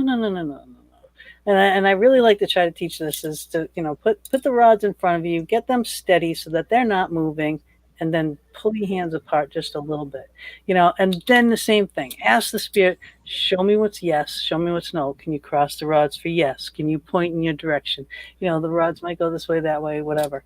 But the thing is to stay steady, be careful, but hold your arms into you so that you're less likely to shake. It's hard to do it sitting. I have to be standing, and I get grounding for it. Well, I'm gonna have to get myself a set of rods and go rods 101 with Gina. Yes. I mean, but there's so many different, divination and way to communicate with the spirit, and we're still doing it with all the vortex ghost scare. Exactly. Everything is a one. It's like a step. It's one step at a time. It's like reading a book. At the end you're going to be like either super happy or heartbroken, no matter what But you have to go one page at a time. You have to. The divination tools. I mean, I got 30 plus decks. I beat you there too. Yeah. And that's my thing. That's what I connect. And that's how you connect, and that's how you give the message. She connects directly. Exactly. I mean, sorry, you have 30 plus what? Decks between Oracle, cards? Between Oracle and okay. And gosh, tarot decks between Oracle. I do read them all the same, technically the same way as Oracle decks. But and I got her connected with that. But that's my connection with spirit. Everybody has I save a lot of money on cards because I just go direct. I know. I know direct to source. But that's that is your gift. Everybody in the physical world has their own way of connecting with spirit. And that's fabulous. And that is the way every society should work. And this is kind of what Pax is saying. Go back to the Aboriginal peoples. Go back to that. Every person has a talent. I've said this for as long as I can remember. You're right. Go back to the caveman days. You've got fire makers, you've got rain dancers, you've hunters, gatherers, nurturers, storytellers, artists, music. I've also worked as an animal communicator for many years. I haven't been doing it at all recently. I did not want to work with cats. They are just attitudinal. And dogs were wonderful. It was wonderful working with dogs because it was for the purposes of figuring out their medical situations most of the time. Right. But where my best work I felt and my most enjoyable was horses. I Mm. went on to work mostly with horses, problem horses, all sport horses, race horses, off the track horses with bad attitudes, dangerous horses, trying to understand why. And I think we did a lot of very good work saving a lot of horses. I got called in by, there's a thoroughbred rescue um, association here that brings them off when they come off the track, um, they can come into this rescue facility. And some of them had just such bad attitudes and were dangerous. And I was able to help. But I'll share with you the one thing that the takeaway, well, aside from the fact that horses are incredibly wise, have Mm-hmm. old souls, I learned from one of them that he told me about his past lifetime. Oh yeah. Yeah. Horses reincarnate, I thought. What? Yep. I think all do. He All told me about sentient beings do. his past lifetime and why he was so scarred emotionally in this lifetime. Mhm. Not at all uncommon for horses, especially performance horses, if they think that if they don't prevail, if they don't win their race or whatever it is they're supposed to be doing, they'll probably not come home to their same barn that evening. They may Yeah. be in a claiming race. Somebody will pick them up for a couple of $100s and take them away. Yeah. There's a lot of fear, a lot of emotional turmoil goes Yeah. on. And this horse was I had a telling, horse. Yeah, I had a horse, and Shalmar, little Arabian. She was like a dog. We played ball, and yeah, I hardly ever put a saddle on her. I'd throw a blanket on her, and we'd go riding down by the railroad tracks. There was a little fox who would come out every morning and meet us, just sit there as we walked by. It oh, was like it was so special this time. Now, where I was keeping it was down the street from where I was living in a barn behind the house. But then I couldn't keep her there anymore, and I moved her to a bigger barn where there were other horses. Well, a racehorse comes in there, and someone wanted to get rid of that racehorse. So what did they do? They poisoned the water and killed every horse there. This was the first week one that I put Wow. my horse there. I was devastated. Yeah. Completely, utterly blown out of the water, and felt like it was good my grief. fault because I put it there. You know what I mean? Oh, It was just, ugh. how Wait a minute. awful. That person who poisoned water, Gina, they're still alive. I have no idea because they never got caught. Would you? Let's find them. Mm. I would love Yeah, to. I would love to. yeah. My God, and poison his water Oh, Poison something Well- else, but okay. slowly. But you also did this though with animals. You did the. oh yes, yes. I like movies. I've always wanted to do that. Those were two of my Dobermans. The big guy his name was Black Power, champion Durrell, American and Canadian champion Durrell's Black Power. And the little girl was his daughter, one of his daughters, Rena. And that's a rendering that was done from a photograph by an artist friend of mine. I had Dobermans for almost 20 years. The big hounds in the other pictures are Irish wolfhounds. I also had them for almost 20 years, American and Canadian champions. It was an all-consuming hobby for me all my adult lifetime. Wonderful people, long weekends, always at dog shows. How come the Papillons never win? Well, I wanna know. they win in their breed, but they don't often win in their group, and they don't often win best in show. There's just not enough of them. You know what? A Papillon has got to have an immense attitude in the show ring to be Lacey noticed. does. Lacey does. Attitude is everything. Leave me alone. Exactly. It's still an attitude. It doesn't matter if it's a Saint Bernard or Papillon. If it doesn't have the right attitude in the show ring, the pick-me attitude, Right. the judge will just keep walking by. Yeah. But it's frustrating, I Little know. fancy paws. I would be sailing around the show ring with, 160-pound glorious Irish wolfhound, And there, in the same group, there would be like the newer breeds that a dachshund. They just don't get the same look. Yeah. It's sad. It's sad. So Now, since we're talking about your past and all these things too, now these beautiful cars, what sparked the interest in these? Oh, well, I've always been the son my father never had. Always been a car gal. Yeah. I used to have MGs, and I raced. I raced on the oval track as well as other forms of racing. But these Jaguar cars, when I left showing dogs, I told my dog friends that I was showing cats now. They were horrified until I told them the cats had four wheels and were big cats. It's a wonderful mark, the Jaguar, and I just love classics. That gray one, that gray sedan you showed a picture of, that's my show car, the Diva. The other one, the gray one, that's my daily driver, and that's it. That's my Duchess.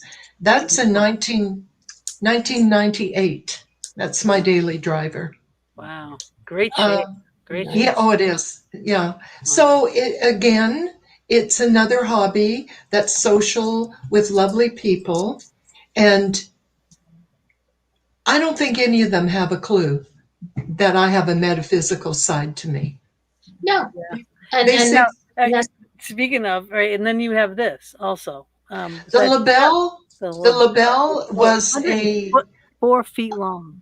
A boat that was built in 1943 in Camden Shipyards in Camden, Maine, the state of Maine.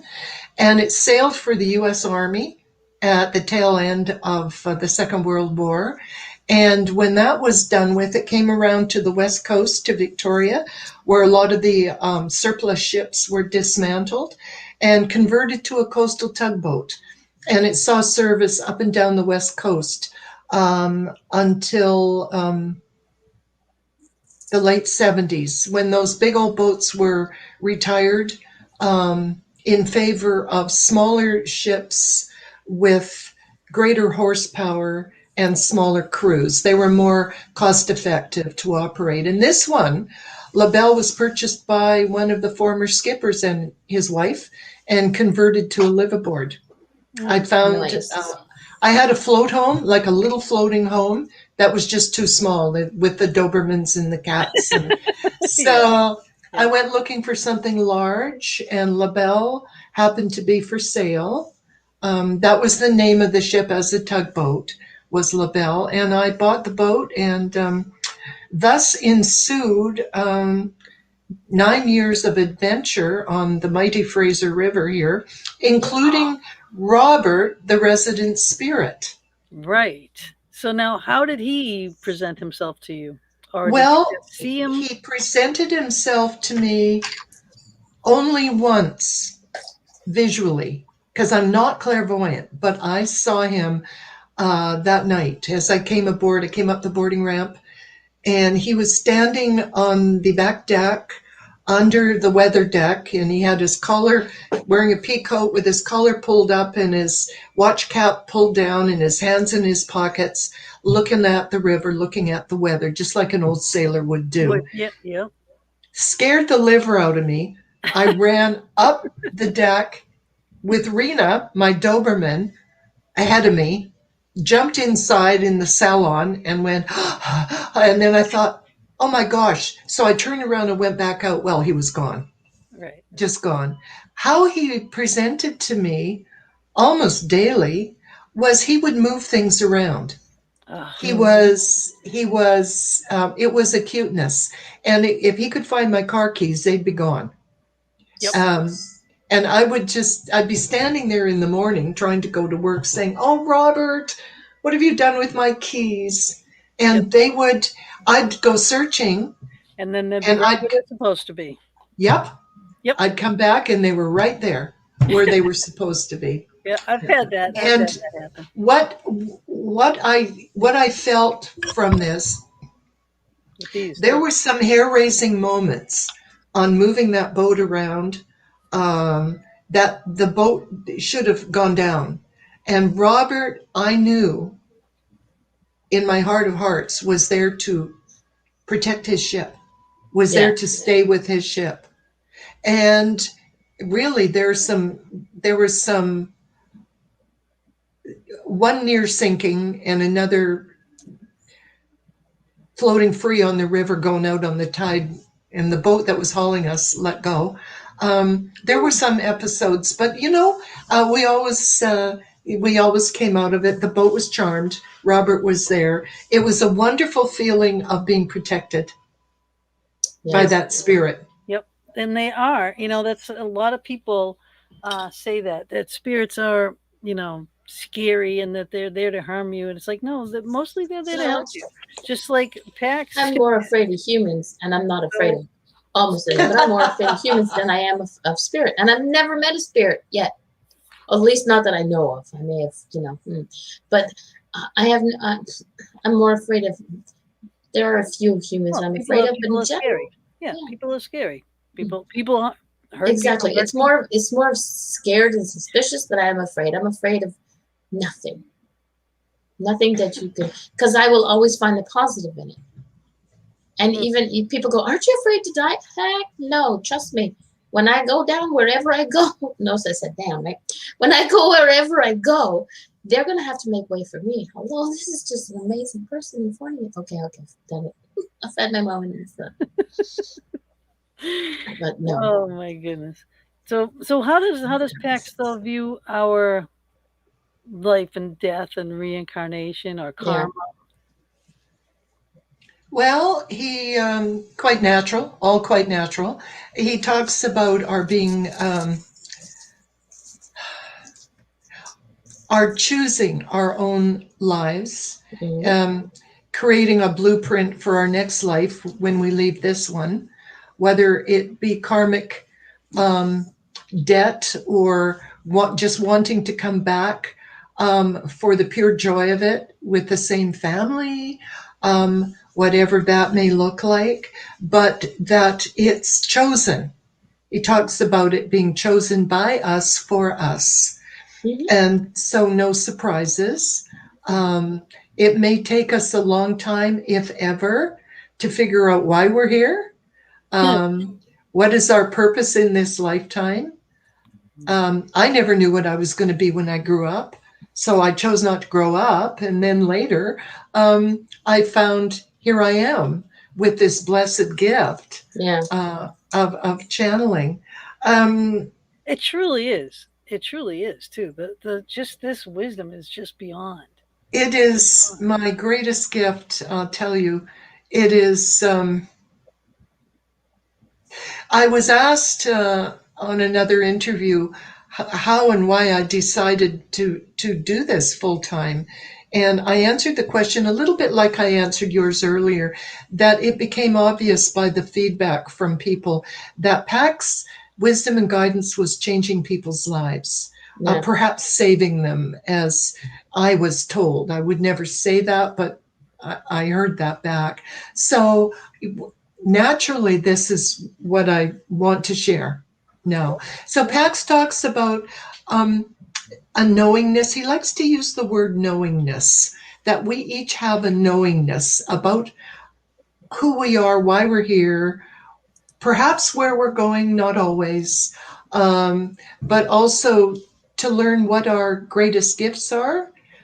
Perhaps that's a hard thing for a lot of us, to figure out what our true great gifts are and how to use those gifts in this lifetime for the betterment. Yes, for the betterment of others. Right. When you were doing one-on-one channeling, has anybody ever come to you and said, "Can Pax tell me what my role is here?" Oh yeah. And can I ask what his response was? I have a feeling I know, but can I ask what his response was? was? All the time people want to know, and occasionally, a little light conversation like, what is the meaning of life?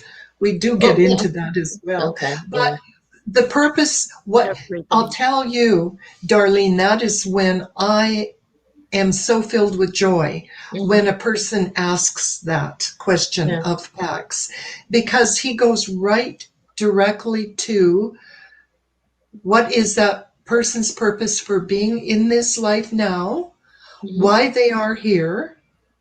They may not know why they chose to be here, but Right. he goes directly to share with them what their great gifts are that they may have been in denial about, or Okay. they may just not have recognized. But it opens that person to a just a whole nother way of looking at themselves. Mm. Like, oh my, what? You know, I Yeah. didn't know I had this gift. Well, yes, you do. And here's how, and here's why. And because to flesh this out, to finish it for people, what we like to do, Pax and myself, with that person's permission, is to visit a past lifetime Ooh. of theirs. Not just any lifetime, but the pertinent lifetime to their today's situation.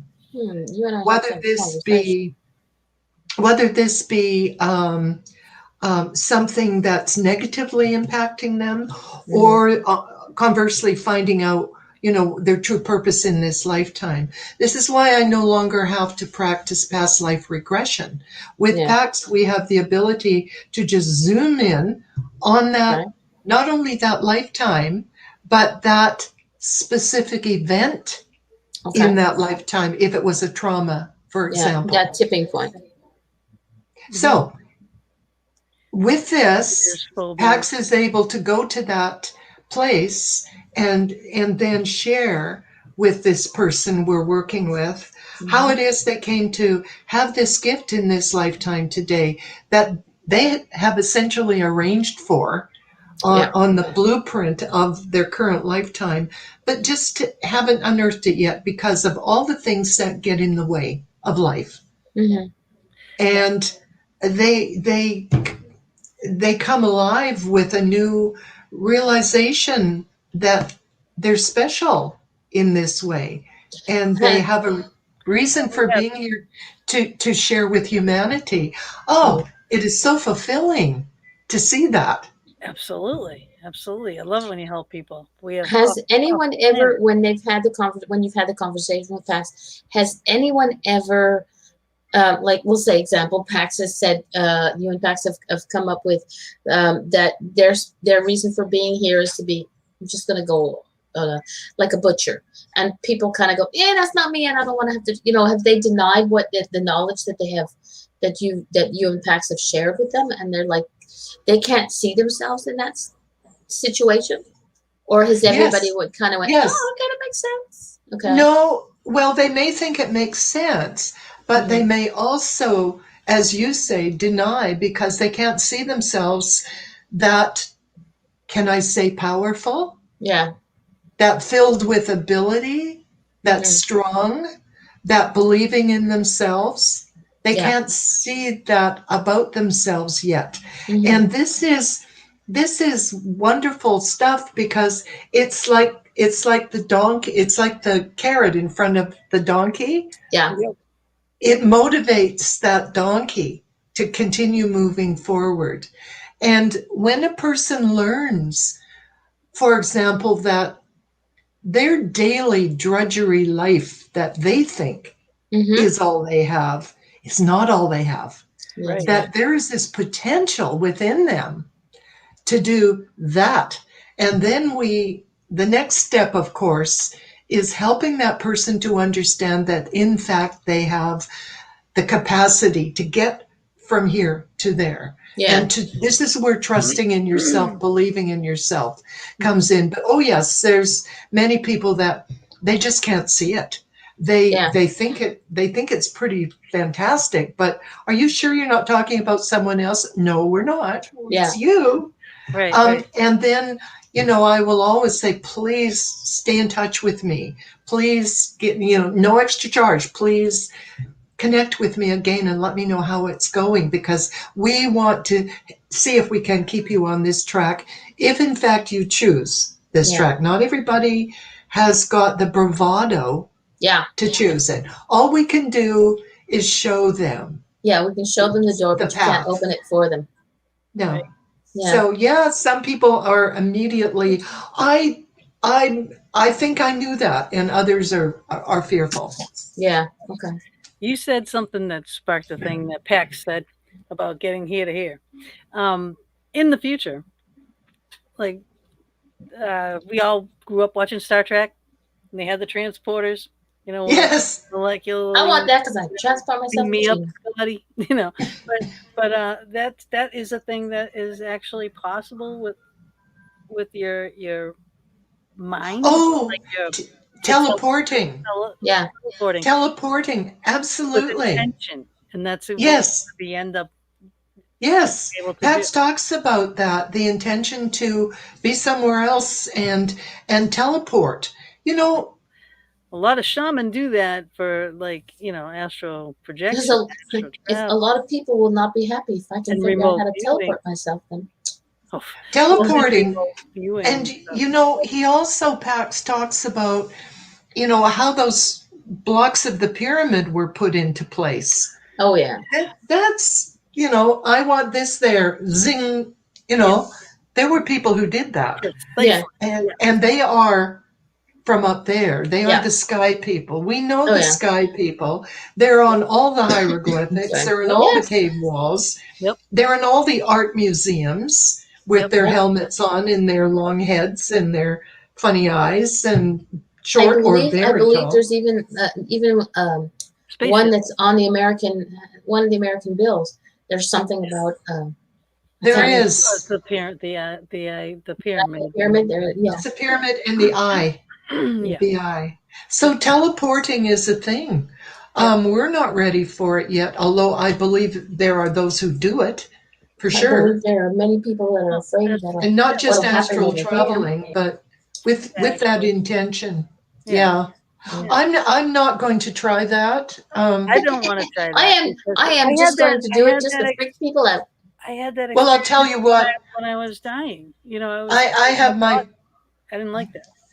I have my father's sense of direction. I'd never find my way home. No, this is true. I can find my car in the parking lot, but I can't get myself out of the woods. That's right. So that was just one of those questions that Pax is. Well, of course. I know. The matter of factness. I know. Like questions are just like, really? I mean, because some of these questions, they're so far-fetched, they're so out there, you know, and it's things that people think of all the time, you know, throughout history. And it's mind-boggling. It's mind-boggling, some of these answers. It's crazy. It really is, and it's just so matter of fact for the spirit world. Change is what change does. Yeah. And you are the catalyst. Yes. And that's direct from Pax. So we can all make the change. We are the change if we choose to be it.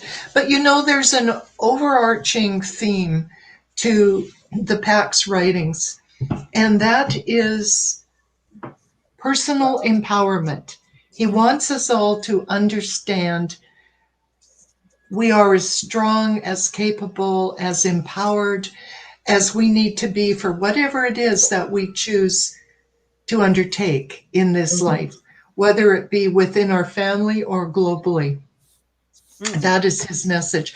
What I have not shared with you, although you have one in your video, is before all of this, Pax and I channeled 2 children's books in a series, and we're working on finishing the 3rd. And they're wonderful, whimsical stories. But throughout, it's this one down here with the swans on the front. Yep. That's a Whistling Swans and Mermaid Magic. But there was one that came before it. It's got a black cat on the cover, and it's The Curious Adventures of Flossie the Cat.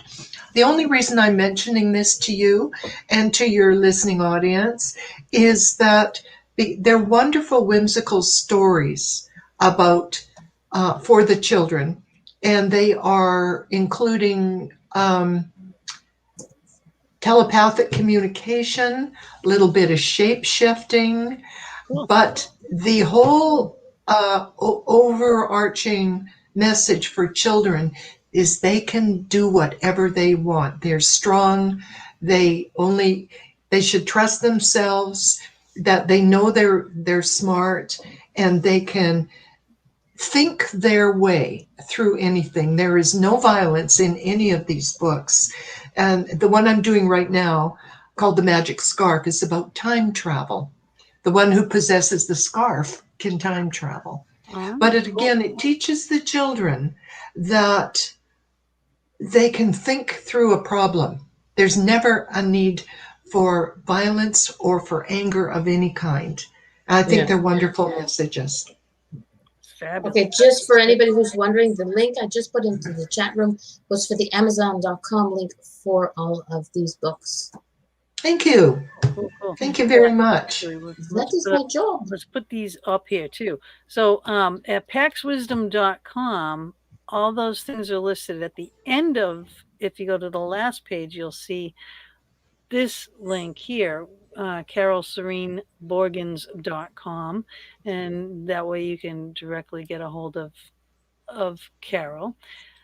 I'm so blown away about all these things. What I want to do now, you haven't done that before, like I said, about asking Pax direct questions, maybe you can get an answer. But I want to know what Pax thinks about like cryogenics in the travel to other. Oh, isn't that interesting? We've never talked about that.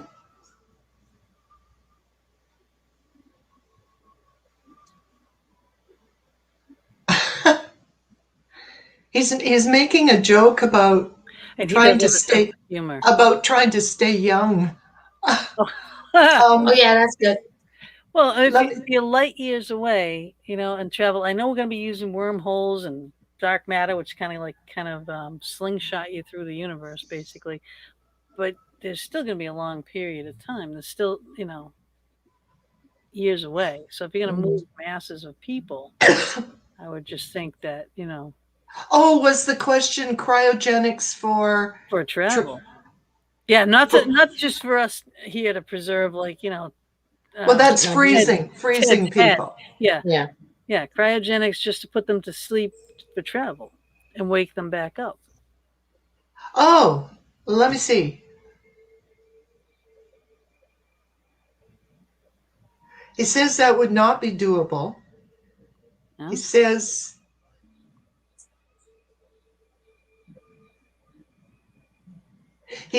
the people that are traveling will be needed to be participants in the journeying. Okay. And for that reason, it is not feasible for them to be ice cubes. He's got a great sense of humor. Tell him I said that. He's got a great sense of humor. I thoroughly enjoy it. He says, and he does. He truly does. He says that as time goes on and as interstellar travel becomes a little more sophisticated and the transport vehicles even larger, that it remains the case that passengers need to be cognizant of what. Yeah, that makes sense. You got to know what's going on around them, and that they will not be had something. He's also talking about space limitations. If you've got people frozen in a container of sorts, then available space in a conveyance like a rocket ship wouldn't allow for that. But he's saying predominantly it's because they need to be participants. What does that mean? Like crew? They have to help Yeah, her? yeah. Well, I'm sure. Yeah. Well, Okay. that and getting ready to be wherever you're Yeah. going. I'm Yeah. sure you're still building a society. And again, Yes. like back in the caveman days, you need one of everything. You know. Yeah. He, Exactly. he refers to that society as essentially being in a dome at the beginning, and that they have to take everything with them. Absolutely everything has to be transported. Again, space available space within a rocket ship would be limited. But he said, Well, building materials. We make light building think of materials. A that. lot of Yeah. aluminum stuff like that. That you can build for structures, concrete type stuff. Well, I'm sure there's a lot of ways to transport stuff to build a structure sound, and well, I have a visual of a rocket ship hauling with a U-Haul behind it. yeah, right. Space U-Haul. What you're doing? You're doing writing. Does he do drawings with you too to show you what things look like? No, never. Have you ever asked? No, um, no, and probably only because I've never asked. I have a question. Sorry. When Gina is asking you a question, I know you've never channeled except for in typing or writing. You've never channeled PAX, I believe, until what you've just done now. Does the question have to come from you, or does PAX hear what Gina's saying and then respond through you?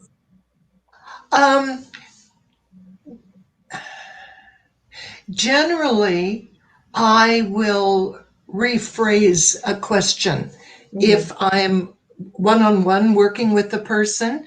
In this case, with us now, because before I joined you this evening, I had prearranged with Pax that I was going to be asking for his presence to be with me all through your show, just to be sure I don't say the wrong thing, but just because it makes me feel good knowing he's here. So in this case, when we were just talking about cryogenics, no, he heard what Gina said because he's here with me. I didn't paraphrase it or repeat it. Yeah, no. Yeah. I think it's amazing. I love it. I mean, all right, Pax. Hey, what is the chance of P. Fox, Pax, and Carole reading a book? I can ask questions just like Penelope. Oh, the world's our oyster.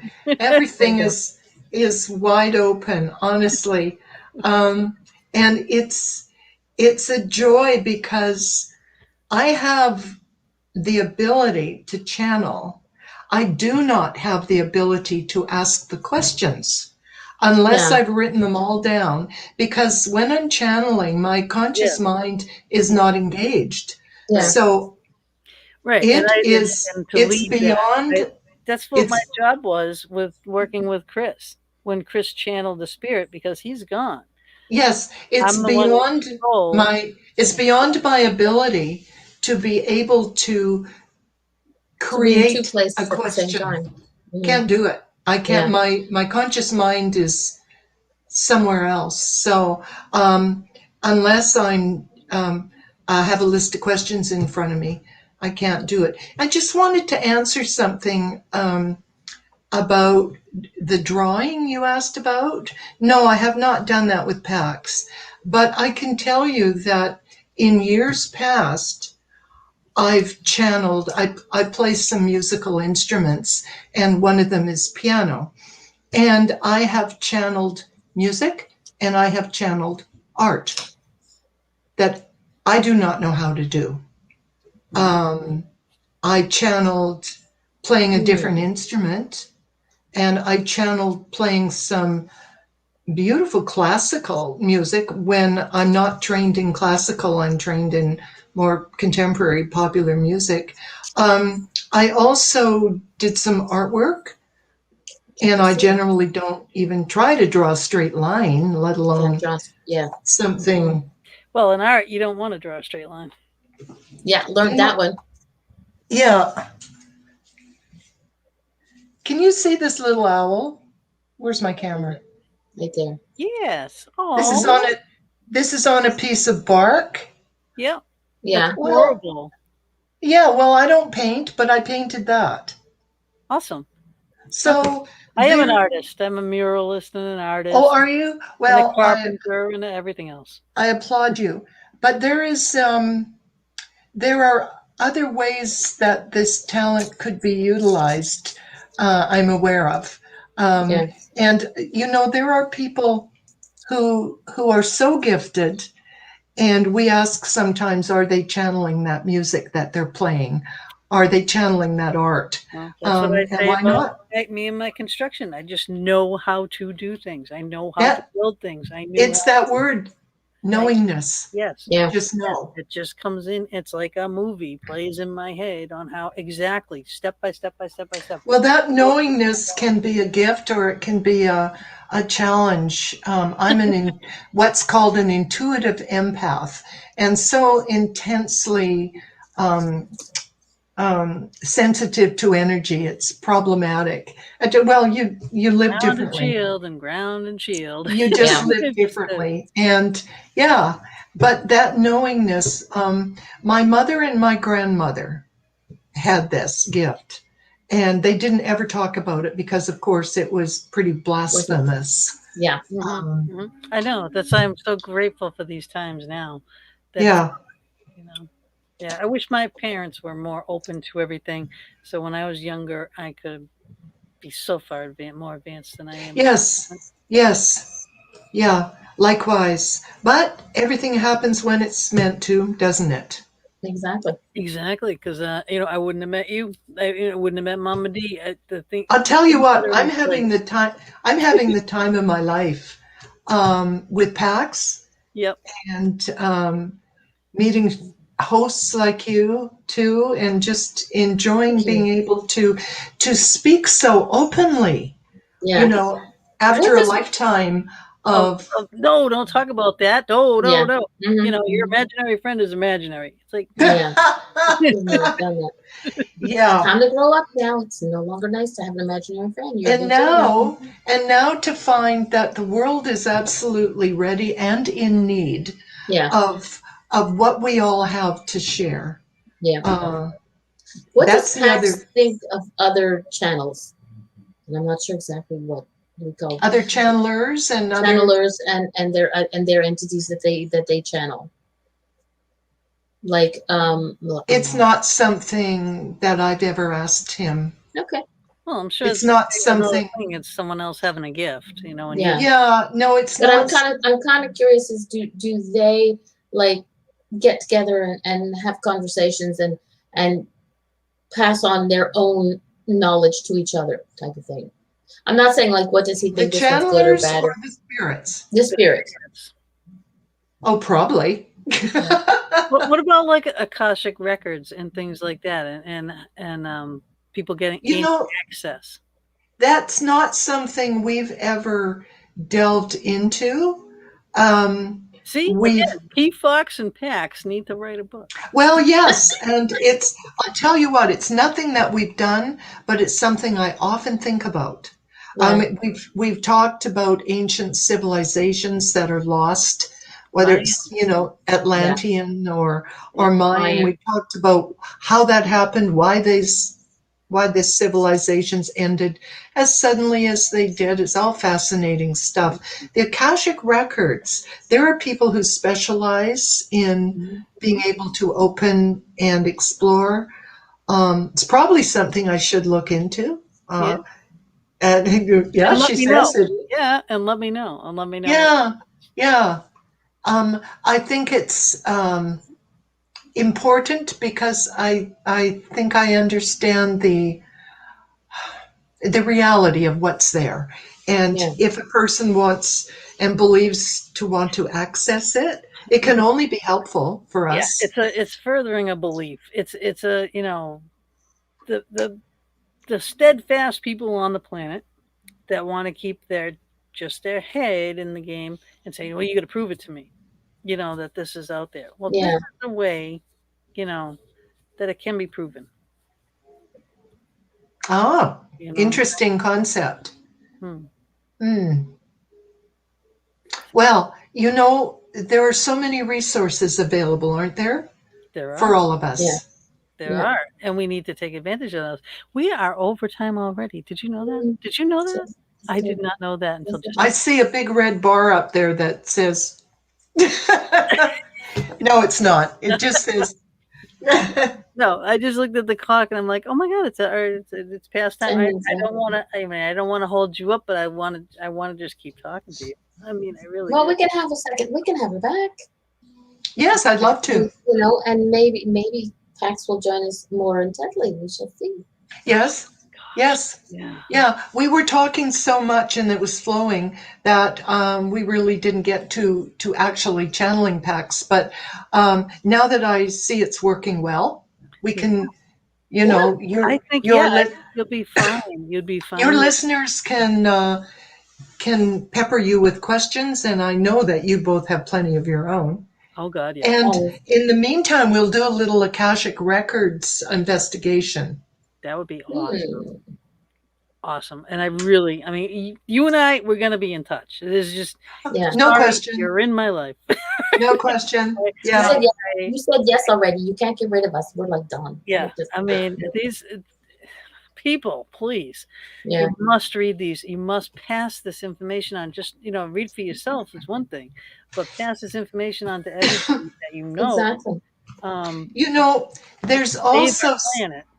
tremendous value in these little guys. Oh, I know. And they're The quick info- reads. They're quick. And you know I'm in love with those books, right, G? Yeah, yeah, They're, we got butterflies on. Butterflies. they're very quick reads. Yeah, but Yeah. COVID. I questioned the butterfly. I didn't like that big fat butterfly on there, so it got smaller, this one. Yeah, well, 'cause But it's the wrong color. the That's the wisdom in there, the information about COVID, we wrote just a little over a year ago now, and I would sit in front of the news on TV at night, and I would see revelations coming from the medical people that I would say, I know, it's in the book. Yep. It's in the book. Read the book. Yeah. Because it was Pax very knows much. where COVID came from, how Yeah. it all came about, But and there's only also can take responsibility for that because the information. I mean, it was Pax who said it's going to bloom at least 3 times, Right. and it's going to bloom in people's body. And it's going to, between each bloom, it's going to morph into a different virus.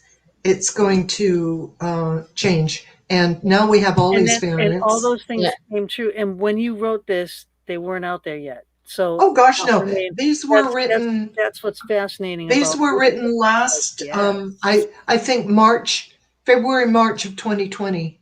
Right. And when Pax, he talks in these books about the virus will remain dormant in your body, you think, but it's mutating in Yeah. there. And it will reappear in a second bloom and potentially a third bloom in the same person. So then we started hearing about people that were catching it the second time. No, it never left. Right. It's still there. Still there. And also, Pax talked about the vaccine. He talked about the vaccine. He wanted us to point, again, look to your past to find your future. He wanted to point to the vaccine that was effective against polio, and that there is, within that vaccine, there is a component that would be effective against COVID-19. That is information that I was desperate for somebody in science to know about. Mm-hmm. But, Absolutely. only so much you can do. So yes, it's all here, and it's all about. Debbie says that's what I've been saying about people re-getting the COVID. Yeah, so it's all there about how to get through it, and then the little personal power book says how well it's going to be fine. You're going to be fine, and our new normal is going to be better. So relax. But just realize the globe can work together. Everybody can work together. That if we can't get anything out of this, but that because that's what needs to happen to do unto Earth to save Yep. our global Yep. home. Inclusion. We all have to be together. Yeah. Yeah. And we cannot do that unless we learn to love. Love each other, trust and love. Yeah. Stop wiping Otherwise, out the we forest. can't accept Stop other drilling people. the crap out of the planet. Oh, please stop Literally. fracking. Stop. Just Stop the fracking. See. Yes, please, right Freaking now. Yeah. I You know know, we need to make a living, but we don't need those fuels. We well, we don't. I'm sorry about, crude oil and the big oil and gas and big pharma. And, money I over need and watch, power. yes, I watch our Aboriginal people here on the West Coast still desperately trying to stand in front of bulldozers that want to take down the old growth forests.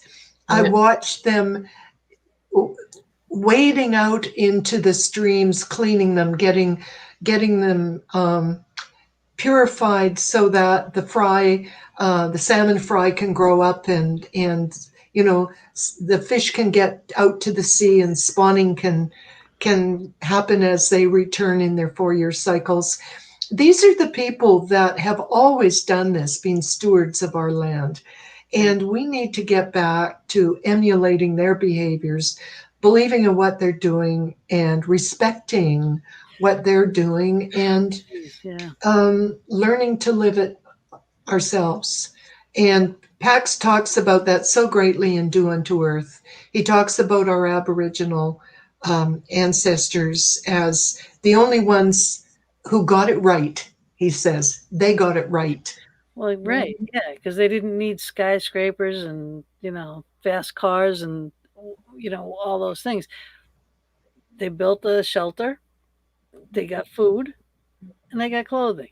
Yeah, Those are the things you need, and then you have your family. yeah, and that is what you need. yep. Yeah. That's it. Back to the basics, eh? Hey. Yeah. Amen. Hey. Amen.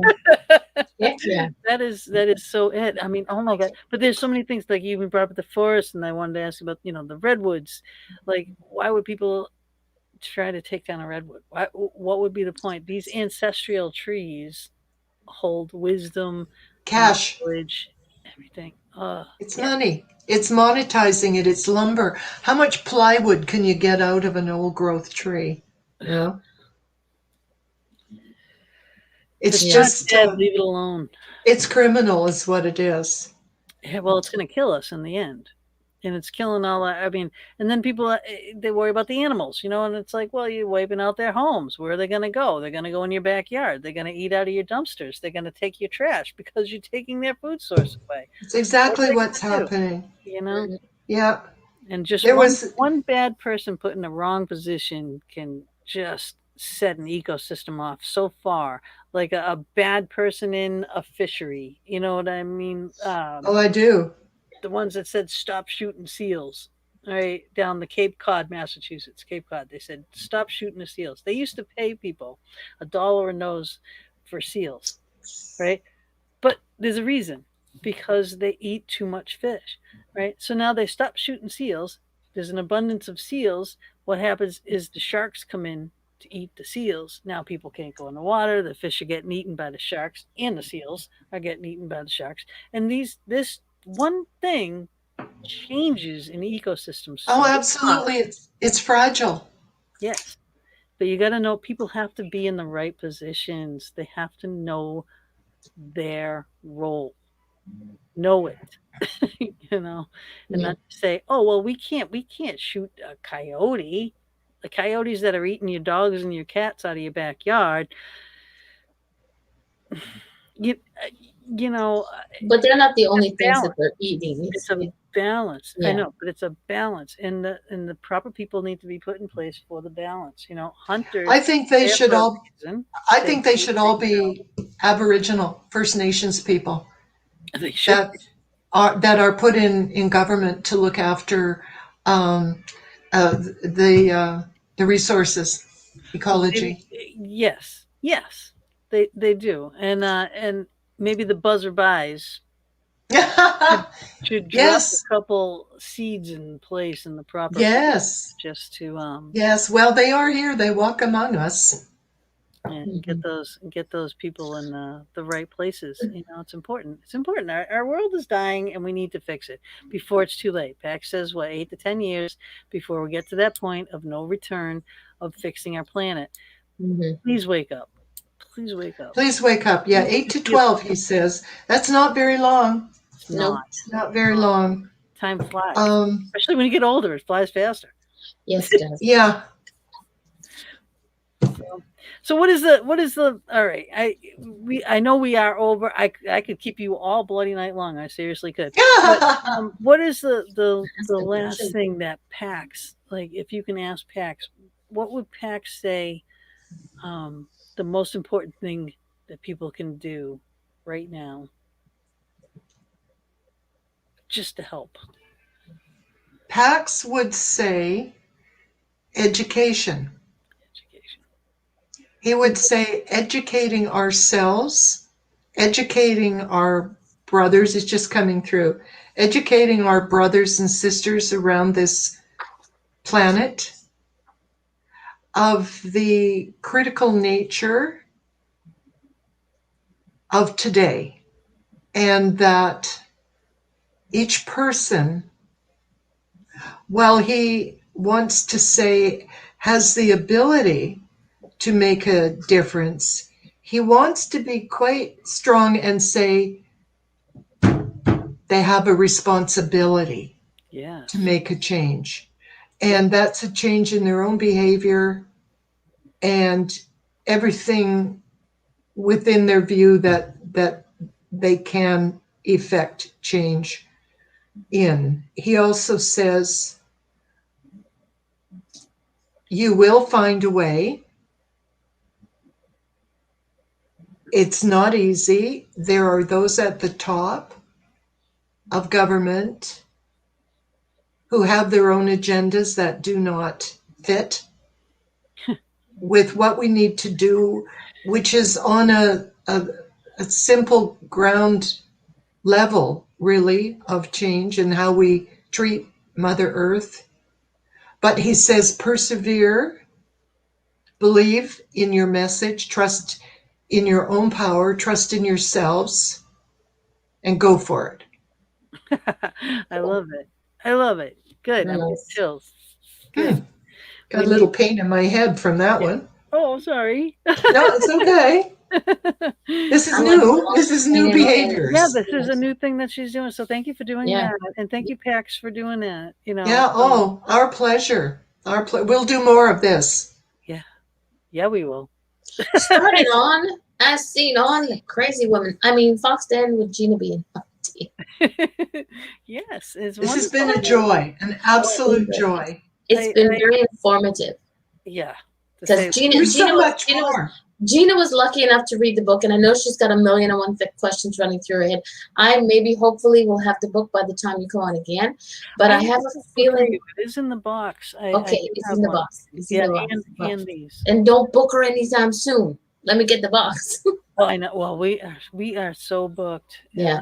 All the way Okay. through next year. We'd have to do a special time for her, like a Tuesday show. Would have to book you on because otherwise we're into November now. So, Yeah. yeah. But next week we got Flat Earth guy.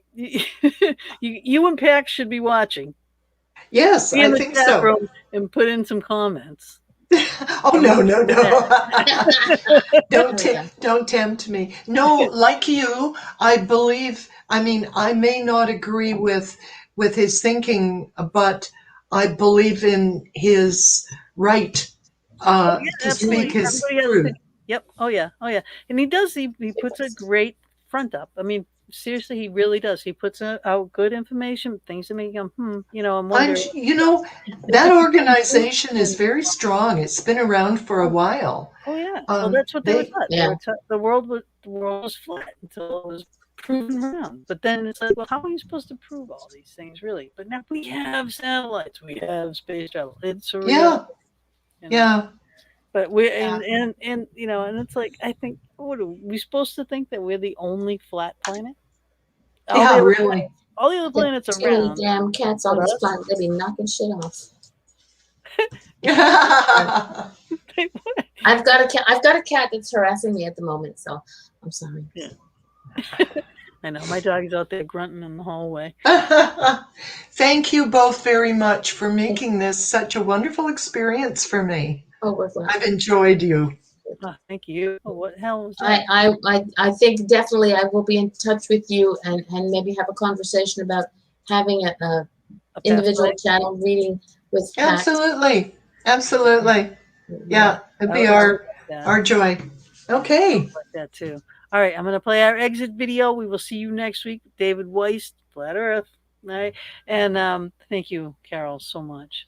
All right. Thank you. My pleasure. Good night, everybody. Hang with us for a minute.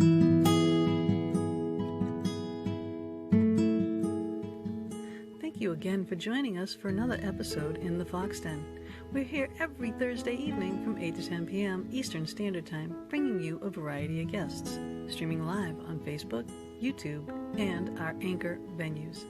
We would love it if you would go to our YouTube channel, The Fox Den with Gina B and Mama D, and please subscribe, share, and definitely hit the notification button to never miss a show. We'll see you all next week, and subscribers, watch for our pop-up shows as well.